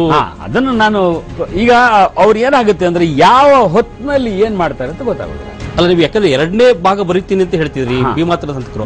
ಅದರಲ್ಲಿ ಇವರ ಈಗಿನ ಮಾನಸಿಕ ಸ್ಥಿತಿ ಏನಿದೆ, ಏನು ಅವ್ರದ್ದು ಉದ್ದೇಶ? ಮೇನ್ ಸ್ಟ್ರೀಮ್ ಬರಬೇಕು ಅಂತಿದ್ರ, ದ್ವೇಷ ಎಲ್ಲ ಮರೆತು ಏನಾದ್ರೂ ಶಾಂತಿಯುತವಾಗಿ ಬದುಕಬೇಕು ಅಂತ ಏನಾದ್ರು ಯೋಚನೆ ಮಾಡಿದಾರ? ಆ ಯೋಚನೆಯನ್ನ ಮಾಡಿಸುವಂಥ ಎಲ್ಲ ಪ್ರಯತ್ನಗಳನ್ನು ನಾನು ಮಾಡಿದ್ದೇನೆ. ನೀವು ನಂಬಲಿಕ್ಕಿಲ್ಲ, ಇಡೀ ಗುಲ್ಬರ್ಗ ಮತ್ತು ಬಿಜಾಪುರ ಜಿಲ್ಲೆಯಲ್ಲಿ ಹುಡುಕ್ತಾ ಇದ್ದಂತ 2 ಹಂತಕರು ಅಂತಂದ್ರೆ ರಜಾಕ್ ಮತ್ತು ಪೈಲ್ವಾನ್. ಶಿರ್ವಾಳದ ಮರ್ಡರ್ ಅಂತಂತೇಳಿ 4 ಮರ್ಡರ್ ಆಗುತ್ತೆ. ಅದು ಬಂದಿಲ್ಲ, ಈ ಪುಸ್ತಕದಲ್ಲಿ ಬಂದಿಲ್ಲ. ನಾನು ಈ ಪುಸ್ತಕ ಬರೆದು ಪ್ರಿಂಟ್ ಆದ್ಮೇಲೆ 19 ಮರ್ಡರ್ ಆಗಿದೆ. ನಾನು ಆ 4 ಹತ್ಯೆಗಳನ್ನ ಮಾಡಿದಂತ 2 ಹುಡುಗರು ಅಣ್ಣ ತಮ್ಮಂದ್ರವರು, ಅವ್ರ ಅಣ್ಣನ ಕೊಂದ್ರು ಅನ್ನೋ ಕಾರಣಕ್ಕೆ ಇವ್ರು ಮಾಡ್ತಾರೆ. ಆ ಹುಡುಗರನ್ನ 3 ತಿಂಗಳು ನನ್ನ ಮನೇಲಿ ಇಟ್ಕೊಂಡಿದ್ದೀನಿ. ನನ್ನ ಆಶ್ರಯದಲ್ಲಿ ಇಟ್ಕೊಂಡು ಅವರನ್ನ ಪೊಲೀಸರಿಗೆ ಸರೆಂಡರ್ ಮಾಡಿಸಿ ಈ ತಪ್ಪು ನೀವು ಮಾಡಬೇಡಿ ಅಂತ ಹೇಳಿದ್ದೀನಿ. ಒಬ್ಬ ಹುಡುಗ ಅದರಲ್ಲಿ ರಿಲೀಸ್ ಆಗಿದ್ದಾನೆ, ಮದುವೆ ಆಗಿದ್ದಾನೆ, ಅವನಿಗೊಂದು ಮಗು ಆಗಿದೆ. And he says he is free from the crime. Okay, ಬನ್ನೀಗ ಮತ್ತೊಂದು ಫೋಟೋವನ್ನ ನಾವು ನಿಮಗೆ ತೋರಿಸ್ತಾ ಇದೀವಿ. ಈ ವ್ಯಕ್ತಿ ಈಗಾಗಲೇ ಹತ್ಯೆ ಆಗಿರ್ತಕ್ಕಂಥ ಫೋಟೋ. ಈತನೇ ಇಡೀ ಕೇಂದ್ರದ ಶಕುನಿ, ಇಡೀ ಕೇಂದ್ರದಲ್ಲಿ ಅನೇಕರ ಹಾದಿಯನ್ನು ತಪ್ಪಿಸ್ತಾನೆ, ಸಾಕಷ್ಟು ಜನರನ್ನ ಮಿಸ್ಗೈಡ್ ಮಾಡ್ತಾರೆ, ಸಾಕಷ್ಟು ಜನರ ಹತ್ಯೆಗೆ ಕಾರಣ ಆಗ್ತಾನೆ, ಕೊನೆಗೆ ತಾನು ಕೂಡ ಅಷ್ಟೇ ಬರ್ಬರವಾಗಿ ಹತ್ಯೆ ಆಗ್ತಾನೆ. ಈತನ ಹೆಸರು ಅಮೀನ್ ಸಾಬ್ ಔಟಿ. ಬೆಳಗ್ಗೆ ಅವರು ಈತನ ಹಿನ್ನೆಲೆಯನ್ನು ಯಾಕೆ ಇಡೀ ಕಥೆಯಲ್ಲಿ ಈತ ತನ್ನ ಸ್ವಾರ್ಥಕ್ಕೋಸ್ಕರ ಒಂದೊಂದು ಬಾರಿ ಕೂಡ ಪಂಗಡ ಚೇಂಜ್ ಮಾಡ್ತಾನೆ, ಒಬ್ಬರ ಗುಂಪಿನ ಮಾಹಿತಿ ಇನ್ನೊಬ್ಬರಿಗೆ ಕೊಡ್ತಾನೆ, ತನಗೆ ಬೇಕಾದಂತೆ ಎಲ್ಲರನ್ನು ಗಿರಿಗಿಟ್ಲಾಡಿಸ್ತಾ ಹೋಗ್ತಾನೆ. ಅಮೀನ್ ಸಾಬ್ ಔಟಿ ರೌಡಿ ಅಲ್ಲ. ಅಮೀನ್ ಸಾಬ್ ಔಟಿಗೆ ನಿಂತು ಬಡದಾಡೋ ತಾಕತ್ತಿರಲಿಲ್ಲ. ಅಮೀನ್ ಸಾಬ್ ಔಟಿ ಸ್ಮಾಲ್ ಟೈಮ್ ಉಸುಗಿನ ಕಾಂಟ್ರಾಕ್ಟರ್, ಮರಳಿನ ದಂಧೆ ಮರಳಿನ ದಂಧೆ ಮಾಡ್ಕೊಂಡಿದ್ದಂಥವನು, ಭೀಮಾ ತೀರದಲ್ಲಿ ಇದ್ದಂಥವನು. ಇವನು ನಿಧಾನವಾಗಿ ಈ ಗುಂಪುಗಳ ಸಂಪರ್ಕಕ್ಕೆ ಬಂದ ಮೇಲೆ ಇಲ್ಲಿಂದ ಅಲ್ಲಿಗೆ ಅಲ್ಲಿಂದ ಇಲ್ಲಿಗೆ ಮಾಹಿತಿ ಕೊಟ್ಟರೆ ದುಡ್ಡು ಬರ್ತದೆ ಅನ್ನೋದು ಒಂದಾಗಿ, ಎರಡನೇದು ಪ್ರತಿ ಸಾವಿಗೂ ಒಂದಿಷ್ಟು ದುಡ್ಡು ಬರ್ತದೆ ಅಂತ, ಒಬ್ಬರು ಸತ್ರ ದುಡ್ಡು ಬರ್ತದೆ ಅಂತ ಹೇಳಿ. ಸೊ 2 ಗುಂಪುಗಳ ಮಧ್ಯೆ ಹಣವನ್ನ ಪಡಿತಾ ಇದ್ದಂತ ವ್ಯಕ್ತಿ ಆದ. ಇವನ ಸಾವಿಗೆ ಹೇಗೆ ಕಾರಣ ಆಯಿತು ಅನ್ನೋದರ ಡಿಸ್ಕ್ರಿಪ್ಷನ್ ಕೊಡ್ತೀನಿ ನಾನು. ಫಸ್ಟ್ ಇವನು ಕೋರ್ಟಿಗೆ ಬರ್ತಾನೆ ಅನ್ನುವಂತಹ ವರ್ತಮಾನವನ್ನ ಚಂದಪ್ಪ ಹರಿಜನನಿಗೆ ಕೊಟ್ಟಿದ್ದಂತಹ ಹುಡುಗನ ಹೆಸರು ಗಾಲಿಬ್. ಇನ್ನೊಂದು ಇದನ್ನು ವಿವರಿಸೋದಕ್ಕೂ ಮೊದಲು, ಇದೇ ಏನು ಅಮೀನ್ ಸಾಬ್ ಔಟಿ ಏನಿದ್ದಾನೆ, ಈತನೇ ಅದೇ ಕೋರ್ಟ್, ಯಾವ ಕೋರ್ಟ್ ಆವರಣದಲ್ಲಿ ಕೊಲೆ ಆದ ಅದೇ ಕೋರ್ಟ್ ಆವರಣದಿಂದನೇ ತನ್ನ ವಿರುದ್ಧದ ಗುಂಪಿಗೆ ಏನು ಮಾಹಿತಿ ಕೊಟ್ಟಿರ್ತಾನೆ ಮೊದಲು. ಆ ಗುಂಪಿನವರು ಇವನು ಮತ್ತೆ ಹತ್ಯೆ ಮಾಡ್ತಾರೆ. ಅಂದ್ರೆ ವಿಚಿತ್ರ ಅಂದ್ರೆ ತಾನು ಯಾರ ಸಾವಿಗೆ ಕಾರಣ ಆಗಿದ್ನೋ, ಯಾವ ಸ್ಥಳದಲ್ಲಿದ್ದು ಅದೇ ಸ್ಥಳದಲ್ಲಿ ಈತ ಹತ್ಯೆ. ಹೌದು ಅದು ಇವನ ಮರ್ಡ್ರೆ ಒಂದು ಬಹಳ ವಿಶಿಷ್ಟವಾದ್ದು. ಯಾರಿಗೂ ಗೊತ್ತಿರಲಿಲ್ಲ ಇವನ ಬಗ್ಗೆ. ಅಂದ್ರೆ ಇವನು ಮೂವ್ಮೆಂಟ್ಸ್ ಏನು ಯಾವ್ದು ಗೊತ್ತಿರಲಿಲ್ಲ. ಎಲ್ಲ ರಿಲ್ಯಾಕ್ಸ್ ಆಗಿದ್ರು. ಎಲ್ಲಿ ರಿಲ್ಯಾಕ್ಸ್ ಆಗಿದ್ರು ಅಂತಂದ್ರೆ ಯಮುನಪ್ಪ ಅಂತ ಹೇಳಿ ಒಬ್ಬನಿದ್ದ, ಅವನು ಮರ್ಡರ್ ಆದ. ಆ ಯಮುನಪ್ಪನ ಹತ್ರ ಇವರೆಲ್ಲ ಕೂತಿದ್ರು, ಈ ಚಂದಪ್ಪ ಹರಿಜನ ಇವರೆಲ್ಲ ಕೂತಿದ್ರು. ಅವಾಗ ಗಾಲಿಬ್ ಇವ್ರಿಗೆ ಸುದ್ದಿ ಕೊಡ್ತಾನೆ, ಔಟಿ ಬರ್ಲಿಕ್ಕತ್ತಾನ ಸಿಂದಗಿ ಕೋರ್ಟ್ಗೆ ಅಂತ ಹೇಳಿ. ಸಿಂದಗಿ ಕೋರ್ಟ್ಗೆ ಔಟಿ ಬರ್ಲಿಕ್ಕತ್ತಾನ ಅಂತಂದ್ರೆ ನಾವ್ ಇಷ್ಟು ದೂರ ಇದ್ದೀವಿ ಮತ್ತೆ ನನ್ನ ಗಾಡಿಯಲ್ಲಿ ಅಂತ ಹೇಳ್ತಾನೆ. ಅವಾಗ ಯಮುನಪ್ಪನ ಗಾಡಿ ತಗೋತಾರೆ ಇವ್ರು. ಯಮುನಪ್ಪನ ಗಾಡಿ ತಗೊಂಡು ಹೊರಟಾಗ ಭೀಮಾ ತೀರದಲ್ಲಿ, ಭೀಮಾ ನದಿಯಲ್ಲಿ ಎಷ್ಟು ನೀರಿತ್ತು ಅಂದ್ರೆ ಗಾಡಿ ಸರಾಗವಾಗಿ ಹಾದು ಹೋಗ್ತಿತ್ತು. ಅಂದ್ರೆ ಮೊಣಕಾಲುದ್ದನೂ ಇರಲಿಲ್ಲ. ಆ ಸಿಕ್ಕಾಕೊಂಡಾಗ ಇಳಿದು ಇವರೇ ದಬ್ತಾರೆ, ಅದನ್ನ ಗಾಡಿನ ದಬ್ಬಿ ಬರ್ತಾರೆ. ಬಂದು ಇವನು ಕೋರ್ಟ್ ಹಾಜರಾಗಿ ಅಲ್ಲಿ ಒಂದು ಕ್ಯಾಂಟೀನ್ ಇದೆ, ಒಂದು ತಡಿಕೆ ಕ್ಯಾಂಟೀನ್ ಇದೆ, ಒಂದು ಚಿಕ್ಕ ಚಾ ಕುಡಿಯೋದು. ಅಲ್ಲಿ ಚಾ ಕುಡಿಲಿಕ್ಕೆ ಅಂತ ಬಂದಾಗ sten gun was used for the first time. ಮೊಟ್ಟ ಮೊದಲ ಬಾರಿಗೆ ಸ್ಟೆನ್ ಗನ್ ಯೂಸ್ ಮಾಡ್ತಾರೆ. ನನಗೆ ಗೊತ್ತಿದ್ದ ಮಟ್ಟಿಗೆ 70 ಸಲ ಫೈರ್ ಮಾಡ್ತಾರೆ. 70 ಸಲ 70 bullets were fired against Amin Sab Auti. ಮತ್ತು ಅಮೀನ್ ಸಾಬ್ ಔಟಿಯ ಸಾವಿದೆಯಲ್ಲ, ಅದು ದೊಡ್ಡ ಸೆಲೆಬ್ರೇಷನ್ ಅವರಿಗೆ. ಅಲ್ಲಿ ಕೂಡ ಅಷ್ಟೇ, ಮಾಡಿ ಓಡಿ ಹೋಗೋ ಪ್ರಶ್ನೆ ಇದೆಯಾ? ಓಡಾದ್ರೂ ಹೋಗ್ಬೇಕಾ? ಆರಾಮಾಗಿ ಇನ್ನೊಂದು ಜೀಪ್ ಹತ್ಕೊಂಡು ಪಿಕ್ನಿಕ್ಗೆ ಹೋದಂಗೆ ಹೋಗ್ತಾರೆ. ಅಲ್ಲಿನ 70 ಗುಂಡುಗಳನ್ನ ಹಾರಿಸ್ತಕ್ಕಂಥ ದ್ವೇಷ ಯಾಕೆ ಹುಟ್ಕೊಳ್ಳುತ್ತೆ ಇವರಿಗೆ? ಯಾಕೆ ಬರುತ್ತೆ ಅಂತಂದ್ರೆ, ಒಂದು ಆ ಬರ್ಬರತೆಯನ್ನ ತಾವು ಮೆರಿದೇ ಇದ್ರೆ ಶತ್ರುತ್ವವನ್ನು ಹಾಗೆ ತೀರಿಸ್ಕೊಂಡಂಗೆ ಆಗ್ಲಿಲ್ಲ ಅನ್ನೋ ಒಂದು ಫೀಲಿಂಗ್ ಇರುತ್ತೆ. ಈಗ ನಾನ್ ನಿಮ್ಗೆ ಕಪಾಳಕ್ಕೆ ಹೊಡೆದು ಬಿಟ್ರೆ ನನ್ ಸಿಟ್ಟು ಹೋಗುತ್ತೆ, ಆದ್ರೆ ನಾನು ಕಪಾಳಕ್ಕೆ ಹೊಡಿಯಲ್ಲ. ನಿಮ್ಗೆ ಹೊಡಿತೀನಿ ನೋಡು ಅಂದಂದ್ ಹೊಡಿತೀನಿ. ದೆನ್ ಓನ್ಲಿ ನನ್ನ ಒಳಗಿನ ಆ ಕ್ರೌರ್ಯ, ಆಕ್ರೋಶ ಅದು ವರ್ಕೌಟ್ ಆಗುತ್ತೆ. ಅದು ಆಗ್ಬೇಕು ಅನ್ನೋದು ಚಂದಪ್ಪನ ಪ್ಲಾನ್ ಆಗಿತ್ತು. ಚಂದಪ್ಪ ಡಿಡ್ ಇಟ್. ಆಮೇಲೆ ಈ ಚಂದಪ್ಪ ಹೆಂಗಾಗ್ಬಿಟ್ಟ ಅಂದ್ರೆ, ಮನೆ ಆಳಾಗಿದ್ದಂಥವನು ಬರ್ತಾ ಬರ್ತಾ ಶಿವಾಜಿ ಬೋರಿಗೆಯನ್ನ ಮತ್ತೆ ಕೇಶಪ್ಪ ತಾವರ್ಖೇಡ್ನನ್ನ ಲೀಡ್ ಮಾಡಲಿಕ್ಕೆ ಶುರು ಮಾಡ್ತಾರೆ. ಅವ್ರಿಗೆ ಕೊಡುವಂತ ಗೌರವವನ್ನು ಕೊಡ್ತಾ ಇದ್ದ. ಸೌಕಾರ ಅಂತ ಹೇಳಿ, ಯಾಕೋ ಸೌಕಾರ ಸ್ವರ್ಗಿ ಎಲ್ಲ ಮತ್ತೆ ಆಕಳ ಕೊಡಿಸ್ಲೇನು ಎಮ್ಮೆ ಕೊಡಿಸ್ಲೇನು ಅಂತ ಮಾತಾಡ್ತಿದ್ದ. ಕೊಡಿಸ್ತಾನೆ, ಕೊನೆಗೊಂದು ಎಮ್ಮೆ ಹೌದು ಕೊಡಿಸ್ತಿದ್ದ. ಆಮೇಲೆ ಕೇಶಪ್ಪನ ಹಂಗೆ ಮಾತಾಡಿಸ್ತಿದ್ದ. ಆದ್ರೆ ಪ್ಲಾನಿಂಗ್ ಅಂಡ್ ಎಕ್ಸಿಕ್ಯೂಷನ್ ಪಕ್ಕಾ ಅವನೇ ಮಾಡ್ತಿದ್ದ. ಮತ್ತೆ ಶಿವಾಜಿ ಬೋರ್ಗಿಗೆ ಹ್ಯಾಬಿಟ್ಸ್ ಇತ್ತು, ಕೇಶಪ್ಪನಿಗೆ ಕುಡಿಯೋ ಚಟ ಇತ್ತು, ಚಂದಪ್ಪನಿಗೆ ಯಾವ ಹ್ಯಾಬಿಟ್ ಇತ್ತು. ಡ್ರಿಂಕ್ಸ್ ಮಾಡ್ತಿರ್ಲಿಲ್ಲ, ಹೆಂಗಸರ ಚಟ ಕೂಡ ಇರಲಿಲ್ಲ ಅವ್ರಿಗೆ. ಹೆಂಗಸರ ಚಟ ಇರ್ಲಿಲ್ಲ ಅಂತ ನಾನು ಹೇಳಲಾರೆ, but he had girl friends ಇಲ್ಲ ಅಂತ ಅಲ್ಲ, ಆದ್ರೆ ಮೈ ಮರೆಯೋ ಪ್ರಶ್ನೆನೇ ಇರಲಿಲ್ಲ. ನನ್ನ ಪಕ್ಕದಲ್ಲಿ ಮಲಗಿದ್ದಾಗ್ಲೂ ಕೂಡ ಒಂದ್ ಸಣ್ಣ ಹೊರಳ್ತು ಅಂದ್ರೆ ಸರ್ ಅಂತಿದ್ದ, ಸಾಹೇಬ್ರೆ ಅಂತಿದ್ದ. ಅಷ್ಟರ ಮಟ್ಟಿಗೆ ಅವನು ಇವದಲ್ಲ, ಒಂದು ಮೃಗ ಸಹಜವಾದಂತಹ ಒಂದು ಎಚ್ಚರಿಕೆ ಅವನಲ್ಲಿತ್ತು. ಸೊ ಬರೀ ಈಗ ಚಂದಪ್ಪನ ಬಗ್ಗೆ ಹೇಳ್ತಾರೆ. ಮತ್ತೆ ಈಗ ಒಂದು ಫೋಟೋವನ್ನು ನಾವು ನಿಮಗೆ ತೋರಿಸ್ತಾ ಇದೀವಿ. ಅಂದ್ರೆ ರವಿ ಬೆಳಗೆರೆ ಯಾವ ಬಿಜಾಪುರದ ಸಂದರ್ಶನ ಮಾಡ್ಲಿಕ್ಕೆ, ಚಂದಪ್ಪನನ್ನ ಭೇಟಿ ಮಾಡ್ಲಿಕ್ಕೆ ಮೊಟ್ಟ ಮೊದಲ ಬಾರಿಗೆ ಭೀಮಾ ತೀರಕ್ಕೆ ಹೋಗ್ತಾರೆ. ದೇವಣಗಾವದ ಬ್ರಿಡ್ಜ್ ಅನ್ನ ದಾಟಿ ಹೋಗ್ತಾರೆ. ದಾಟಿ ಹೋದಾಗ ರವಿ ಬೆಳಗೆರೆ ಅವರು ಹೇಳಿದ್ರು, ನನ್ನ ಕಣ್ಣಿಗೆ ಬಟ್ಟೆಯನ್ನ ಕಟ್ಟಿ ಕರ್ಕೊಂಡು ಹೋಗ್ತಾರೆ. ಆಗ ಇದು ಸೊಲ್ಲಾಪುರದ ಹತ್ರ ಮೊಟ್ಟ ಮೊದಲ ಬಾರಿಗೆ ನನಗೆ ಚಂದಪ್ಪ ಸಿಕ್ಕ ಅಂತ ಹೇಳಿ ಅದೇ ಸಂದರ್ಭದ ಒಂದು ಫೋಟೋವನ್ನ ಈಗ ನಾವು ನಿಮಗೆ ತೋರಿಸ್ತಾ ಇದೀವಿ. ಬೆಳಗೆರೆ ಇದೇ ಸಂದರ್ಭದಲ್ಲಿ ಧೋತ್ರಿ ಗ್ರಾಮದಲ್ಲಿ ನಿಮಗೆ ಫಸ್ಟ್ ಟೈಮ್ ಸಂದರ್ಶನ ಕೊಟ್ಟಿದ್ದಾರೆ. ನನಗೆ ಅದು ಧೋತ್ರೆ ಗ್ರಾಮ ಅನ್ನೋದು ಕೂಡ ಗೊತ್ತಿರಲಿಲ್ಲ. ಓಕೆ, ಗ್ರಾಮ ದೂರದಲ್ಲಿತ್ತು. ಇಲ್ಲೊಂದು ಶೆಡ್ ಇತ್ತು. ಆ ಶೆಡ್ ವಿಪರೀತ ಮಳೆ ಅವತ್ತು. ಅವತ್ತು ಜೊತೆಯಲ್ಲಿದ್ದವರು ಅಂತಂದ್ರೆ ನಾನು, ಚಂದಪ್ಪ ಹರಿಜನ್, ಇವನ ಬ್ರದರ್ ಇನ್ ಲಾ ಮುತ್ತುರಾಜ ಮತ್ತು ನನ್ನನ್ನು ಕರ್ಕೊಂಡು ಹೋದಂತ ಇನ್ಫಾರ್ಮೆಂಟ್. ಅವರು ನನ್ನ ಓದುಗರವರು, ಪಾಪ ಅವರು ಕರ್ಕೊಂಡು ಹೋಗಿದ್ದು. ಒಂದು ಸೇಬ್ ಹಣ್ಣು ನಾನು ತಗೊಂಡೋಗಿದ್ದೆ, ನನಗೆ ಇವತ್ತಿಗೂ ನೆನಪಿದೆ ಈ ಭೇಟಿ ಸಂದರ್ಭದಲ್ಲಿ. ಹೌದೌದು, ನನಗೆ ಹಸಿವಾಗ್ತಾ ಇದೆ. ನನಗೆ ಹಸಿವಾಗ್ತದಪ್ಪ, ನಾ ಹಣ್ಣು ತಿನ್ರಿ ಸಾಹೇಬ್ರು ನೀವು ಅಂತಂತ. ನೀವೊಂದು ತಿನ್ನು ಅಂತಂದೆ. ನಾನ್ ತಿನ್ನೋದಿಲ್ಲ ಅಂತಂದೆ. ಯಾಕೆ ಅಂದ. ಅದ್ರೊಳಗೆ ಇಂಜೆಕ್ಷನ್ ಕೊಟ್ಟಿದ್ರೆ ಏನ್ ಮಾಡ್ಲಿ ಅಂತ ನಾನು. ಅಂದ್ರೆ ಆ ಸೇಬು ಹಣ್ಣಿಗೆ ವಿಷ ಕೊಟ್ಟು ನೀವು ವಿಷ ಕೊಟ್ಟು ನಾನು ಕೊಂದು ಬಿಟ್ರೆ ಅಷ್ಟು ಅನುಮಾನ ಪ್ರಾಣಿ. ನಾ ಹೇಳಿದೆ ಅರ್ಧ ನಾನ್ ತಿಂತೀನಿ, ಅರ್ಧ ನೀನ್ ತಿಂತೀಯ ಅಂತ. ಆಯ್ತು ತಿನ್ರಿ ನೀವು ಫಸ್ಟ್ ಅಂತ. ತಿಂದ ಮೇಲೆ 5 ನಿಮಿಷ ನನಗೇನು ಆಗಿಲ್ಲ ಅಂತ ಗ್ಯಾರಂಟಿ ಆದ್ಮೇಲೆ ಅವ್ನು ತಿಂದ. ತಮಾಷೆ ಅಂತಂದ್ರೆ ಇದೇ ಸಂದರ್ಭದಲ್ಲಿ, ಇದೇ ಭೇಟಿಯ ಸಂದರ್ಭದಲ್ಲಿ ಅವನಿಗೆ ನಾನು ನೆನಪಿನ ಕಾಣಿಕೆ ಅಂತ ಹೇಳಿ ಇವ್ರನ್ನೆಲ್ಲ ಮನವೊಲಿಸ್ಕೋಬೇಕಾಗುತ್ತೆ. ನಾಟ್ ಬೈ ಮನಿ, ದುಡ್ಡಲ್ಲ ಅಲ್ಲಿ, ಪ್ರೀತಿ ವಿಶ್ವಾಸ ಗಳಿಸ್ಕೋಬೇಕು ಅಂತ ಹೇಳಿ ನನ್ನ ಕೈಲಿದ್ದಂತ ಒಂದು ಉಂಗುರ ಬಿಚ್ಕೊಟ್ಟೆ. ಈಗ ನಾನೇ ನಿಮ್ಗೆ ಉಂಗುರ ಕೊಟ್ರೆ ನೀವು ಹಾಕೋತಿರೋದು. ಅವನು ತಗೊಂಡೋಗಿ ಮನೆಯಲ್ಲಿ 3 ದಿವಸ ನೀರಲ್ಲಿಟ್ಟಿದ್ದಾರೆ ಉಂಗುರನ. ಹೌದು, ಅದ್ರೊಳಗಿಂದ ಏನಾದ್ರೂ ಮೆಸೇಜ್ ಹೋದ್ರೆ. ಆ ತರಹದ ಮನುಷ್ಯ ಬೆಂಗಳೂರಿಗೆ ಬಂದು ನನ್ನ ಮನೆಯಲ್ಲಿದ್ದು, ನನ್ನ ಆಫೀಸ್ನಲ್ಲಿದ್ದು, ನನ್ನ ಕಾರ್ನಲ್ಲಿ ಕೂತ್ಕೊಂಡು ಇಲ್ಲಿ ಸಾಹೇಬ್ರು ನಾನು ಇಲ್ಲೇ ಎದ್ದು ಬಿಡ್ತೀನಿ ಅಂತಂದ. ನಿಮ್ಗೆ ಅದಕ್ಕಿಂತ ಆಶ್ಚರ್ಯದ ಸುದ್ದಿ ಹೇಳ್ತೇನೆ. ಕಾರ್ಗಿಲ್ ಯುದ್ಧ ನಡೆದಾಗ ಸಾಹೇಬ್ರು ನನಗೊಂದು ಬಂದೂಕ್ ಕೊಡ್ರಿ, ಅವನು ಬದುಕೋದು ಏನದ, ನಾವು ಹೋಗಿ ಅಲ್ಲಿ ಬಡದಾಡ್ಯಾರ ಸಾಯ್ತೀನಿ ಅಂತ ಇವಾಗ ಸಚೆ ಈ ಆರ್ಮಿ ಸೆಟಪ್ಸ್ ಇಲ್ಲಿ ಗೌರ್ಮೆಂಟ್ ಇದು ನಮ್ಮ ವ್ಯವಸ್ಥೆ ಇದು ಏನು ಕೂಡ ಅವ್ರಿಗೆ ಪ್ರಜ್ಞೆಗೆ ಹೋಗ್ತಿರ್ಲಿಲ್ಲ. ಓಕೆ. ಸೊ ಈ ನೀವು ಹೇಳಿದ್ರೆ ಒಂದು ಮುತ್ತು ಅಂತಕ್ಕಂಥ ಒಂದು ಹೆಸರನ್ನು ಹೇಳಿದ್ರಿ. ಅಂದ್ರೆ ಇವರೆಲ್ಲರೂ ಕೂಡ ಈ ಸರಣಿ ಹತ್ಯೆಗಳನ್ನ ಮಾಡ್ತಾ ಹೋಗ್ತಾರೆ. ಎಲ್ಲೋ ಒಂದ್ ಕಡೆಗೆ ಒಂದು ಹಂತದಲ್ಲಿ ಶತ್ರುಗಳೇ ಇಲ್ಲ ಅಂತಕ್ಕಂಥ ಒಂದು ವಾತಾವರಣ ಕ್ರಿಯೇಟ್ ಆಗತ್ತೆ. ಆ ಸಂದರ್ಭದಲ್ಲಿ ಮುತ್ತು ಅಂತಕ್ಕಂಥ ಈತನ ಸಂಬಂಧಿಕ ಎಂಟ್ರಿ ಆಗ್ತಾನೆ. ಅಲ್ಲಿಂದ ಅವರು ವಸೂಲಿಗೆ ಇಳಿತಾರೆ ಇವರೆಲ್ಲ. ಮುತ್ತುದ ಒಂದು ಪಾತ್ರ ಇದೆ. ಇದಕ್ಕೆ ಒಂದು ಸಣ್ಣ ಹಿನ್ನೆಲೆ ಕೊಡ್ತೀನಿ. ದಿಸ್ ಇಸ್ ಮುತ್ತು. ಈ ಕಡೆ ಮುತ್ತು. ಯಾವ ಹುಡುಗಿನ ಇವನು ಮದುವೆ ಆದ 2ನೇ ದಿವಸಕ್ಕೆ ಕರ್ಕೊಂಡ್ಬಂದು ಚಂದಪ್ಪ ತನ್ನ ಹೆಂಡತಿಯನ್ನಾಗಿ ಮಾಡ್ಕೋತಾನೋ ಅವಳ ಖಾಸ್ತಮ್ಮ. ಇವನು ಚಂದಪ್ಪ ಹರಿಜನ ಜೈಲಿನಲ್ಲಿದ್ದಾಗ ಆಸ್ಪತ್ರೆಗೆ ಸೇರಿಸಿ ಆಸ್ಪತ್ರೆಯಿಂದ ಹಾರಿಸ್ಕೊಂಡ್ ಬರ್ತಾನೆ. ಅದು ಇವನ ಸಾಹಸ. ಅದು ಮುತ್ತುನೇ ಮಾಡಿ.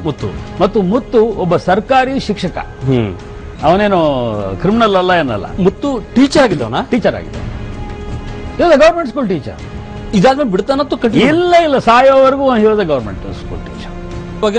ಅವನನ್ನು ಕೊಂದ್ರು, ಭಾಗಪ್ಪ ಕೊಂದ. ಹೇಳ್ತೀನಿ ಅದನ್ನ, ಆ ವಿಷಯಕ್ಕೆ ಬರ್ತೀನಿ ನಿಮ್ಗೆ. ಅದು ನಾನು ಇನ್ನೂ ಬರ್ದಿಲ್ಲ ಅದನ್ನ. ನಾನು ಯಾಕೆ ಹೇಳ್ತೀನಿ ಅಂತಂದ್ರೆ ಈ ಚಂದಪ್ಪನ ಅರ್ಧ ದಾರಿ ತಪ್ಪಿಸಿದವನೇ ಮುತ್ತು. ಚಂದಪ್ಪನನ್ನ ಇಂಥ ಡೀಲ್ ಮಾಡು, ಇಂಥದ್ ಮಾಡಬೇಡ, ಇಂಥದ್ ಮಾಡು, ಇಷ್ಟು ದುಡ್ಡು ಬರ್ತದೆ. ಎಜುಕೇಟೆಡ್ ಆಗಿದ್ರಿಂದ ಆ ಪ್ಲಾನಿಂಗ್ ಇತ್ತು ಅವನಿಗೆ. ಅದರಲ್ಲಿ ಇನ್ನೊಂದು ಸ್ವಾರ್ಥ ಏನ್ ಬಂತು ಅಂತಂದ್ರೆ, ಅವನ ಹೆಸರೇ ಹೇಳಿ ನಾನು ದುಡ್ಡು ಮಾಡಬಹುದಲ್ಲ ಅಂತ ಮುತ್ತುಗೆ ಗೊತ್ತಾಯ್ತು. ಮುತ್ತುಗೆ ಆ ವಿಷಯ ಗೊತ್ತಾಯ್ತು. ಅಲ್ಲಿಗೂ ಚಂದಪ್ಪ ಕಂಟ್ರೋಲ್ ಇಡ್ತಿದ್ದ. ನನಗೆ ಗೊತ್ತಿದೆ. ಅವರಿಬ್ಬರು ಮಾತಾಡ್ತಿರುವಾಗ ನನ್ನ ಮಧ್ಯೆ ಕೂತಿರ್ತಿದ್ದೆ. ನಾ ಬೈತಿದ್ದೆ ಚಂದಪ್ಪ. ಓಕೆ. ಆದ್ರೆ ಚಂದಪ್ಪನ ನಂತರ ಆಗಿದ್ದು ಹಾರಿಬಲ್. ನೀವು ಹೇಳಿದಾಗೆ ಒಂದು ಹಂತದಲ್ಲಿ ಪಂಡಿತ ಇವರೆಲ್ಲ ಸತ್ತೋದ್ರಲ್ಲ. ಮಾಣಿಕಪ್ಪ ಮಾಸ್ತರ್ ಮಕ್ಕಳೆಲ್ಲ ಸತ್ರು. ಆ ಸೀಮೆಯಲ್ಲಿ ಇವರಿಗೆ ಶತ್ರುಗಳೇ ಇಲ್ದಂಗಾಯ್ತು. ಆ ಶತ್ರುಗಳು ಆದಂಥ ಪ್ರಸಂಗದಲ್ಲಿ ನಾನು ಇವರ ಹತ್ರ ಕೂತ್ಕೊಂಡು ಮಾತಾಡಿ, ಇನ್ನು ಸಾಕಿದು ಮುಗಿಸ್ರಿ ಅಂತ ಕೂತ್ಕೊಂಡೆ. ಸಾಕಲ್ಲ, ಆಯ್ತು, ಯಾರನ್ನ ಕೊಲ್ಬೇಕಾಗಿತ್ತು ಕೊಂದ್ರಿ, ಮುಗೀತು. ದ್ವೇಷ ನೀವು ಗೆದ್ರಿ, ಬಂದ್ಬಿಟ್ರಿ ಈ ಕಡೆ ಅಂತ. ಆದ್ರೆ ಇವರ ಪರಿಸ್ಥಿತಿ ಏನಾಗಿತ್ತು ಅಂತಂದ್ರೆ ಸುತ್ತಮುತ್ತಲಿನ ಅನೇಕ ಹಳ್ಳಿಗಳ ಸಣ್ಣ ಸಣ್ಣ ಸಣ್ಣ ಸಣ್ಣ ಸಣ್ಣ ಸಣ್ಣ ಜಗಳಗಳೇನಿದ್ವಲ್ಲ, ಪಂಚಾಯಿತಿಗಳು, ಅಣ್ಣ ತಮ್ಮಂದ್ರ ಜಗಳ, ಅಕ್ಕಪಕ್ಕದವ್ರ ಮನೆ ಜಗಳ, ಅವೆಲ್ಲಗಳ ಗುತ್ತಿಗೆ ಇವ್ರು ಹಿಡಿದಿದ್ರು. ಏನಿದ್ರು ಇವ್ರ ಹತ್ರಕ್ಕೆ ಬರೋದು ಜನ ಬರಬೇಕು, ಅವ್ರ ಕೈಗೆ ಇವ್ರು ಬಂದು ಕೊಡ್ಬೇಕು, ಅವ್ರು ಹೊಡಿಬೇಕು. ಇಲ್ಲ ನಿನ್ ಪರವಾಗಿ ನಾವು ಹೊಡಿತೀವಪ್ಪ, ನಮ್ಗಿಷ್ಟು ಕೊಡು. ಹಿಂಗೆ ಆ ಕೆಲಸ ಮಾಡಬಾರ್ದಾಗಿತ್ತು ಅಂತ ಸುಪಾರಿ ಇಳಿದು. ಹೌದು.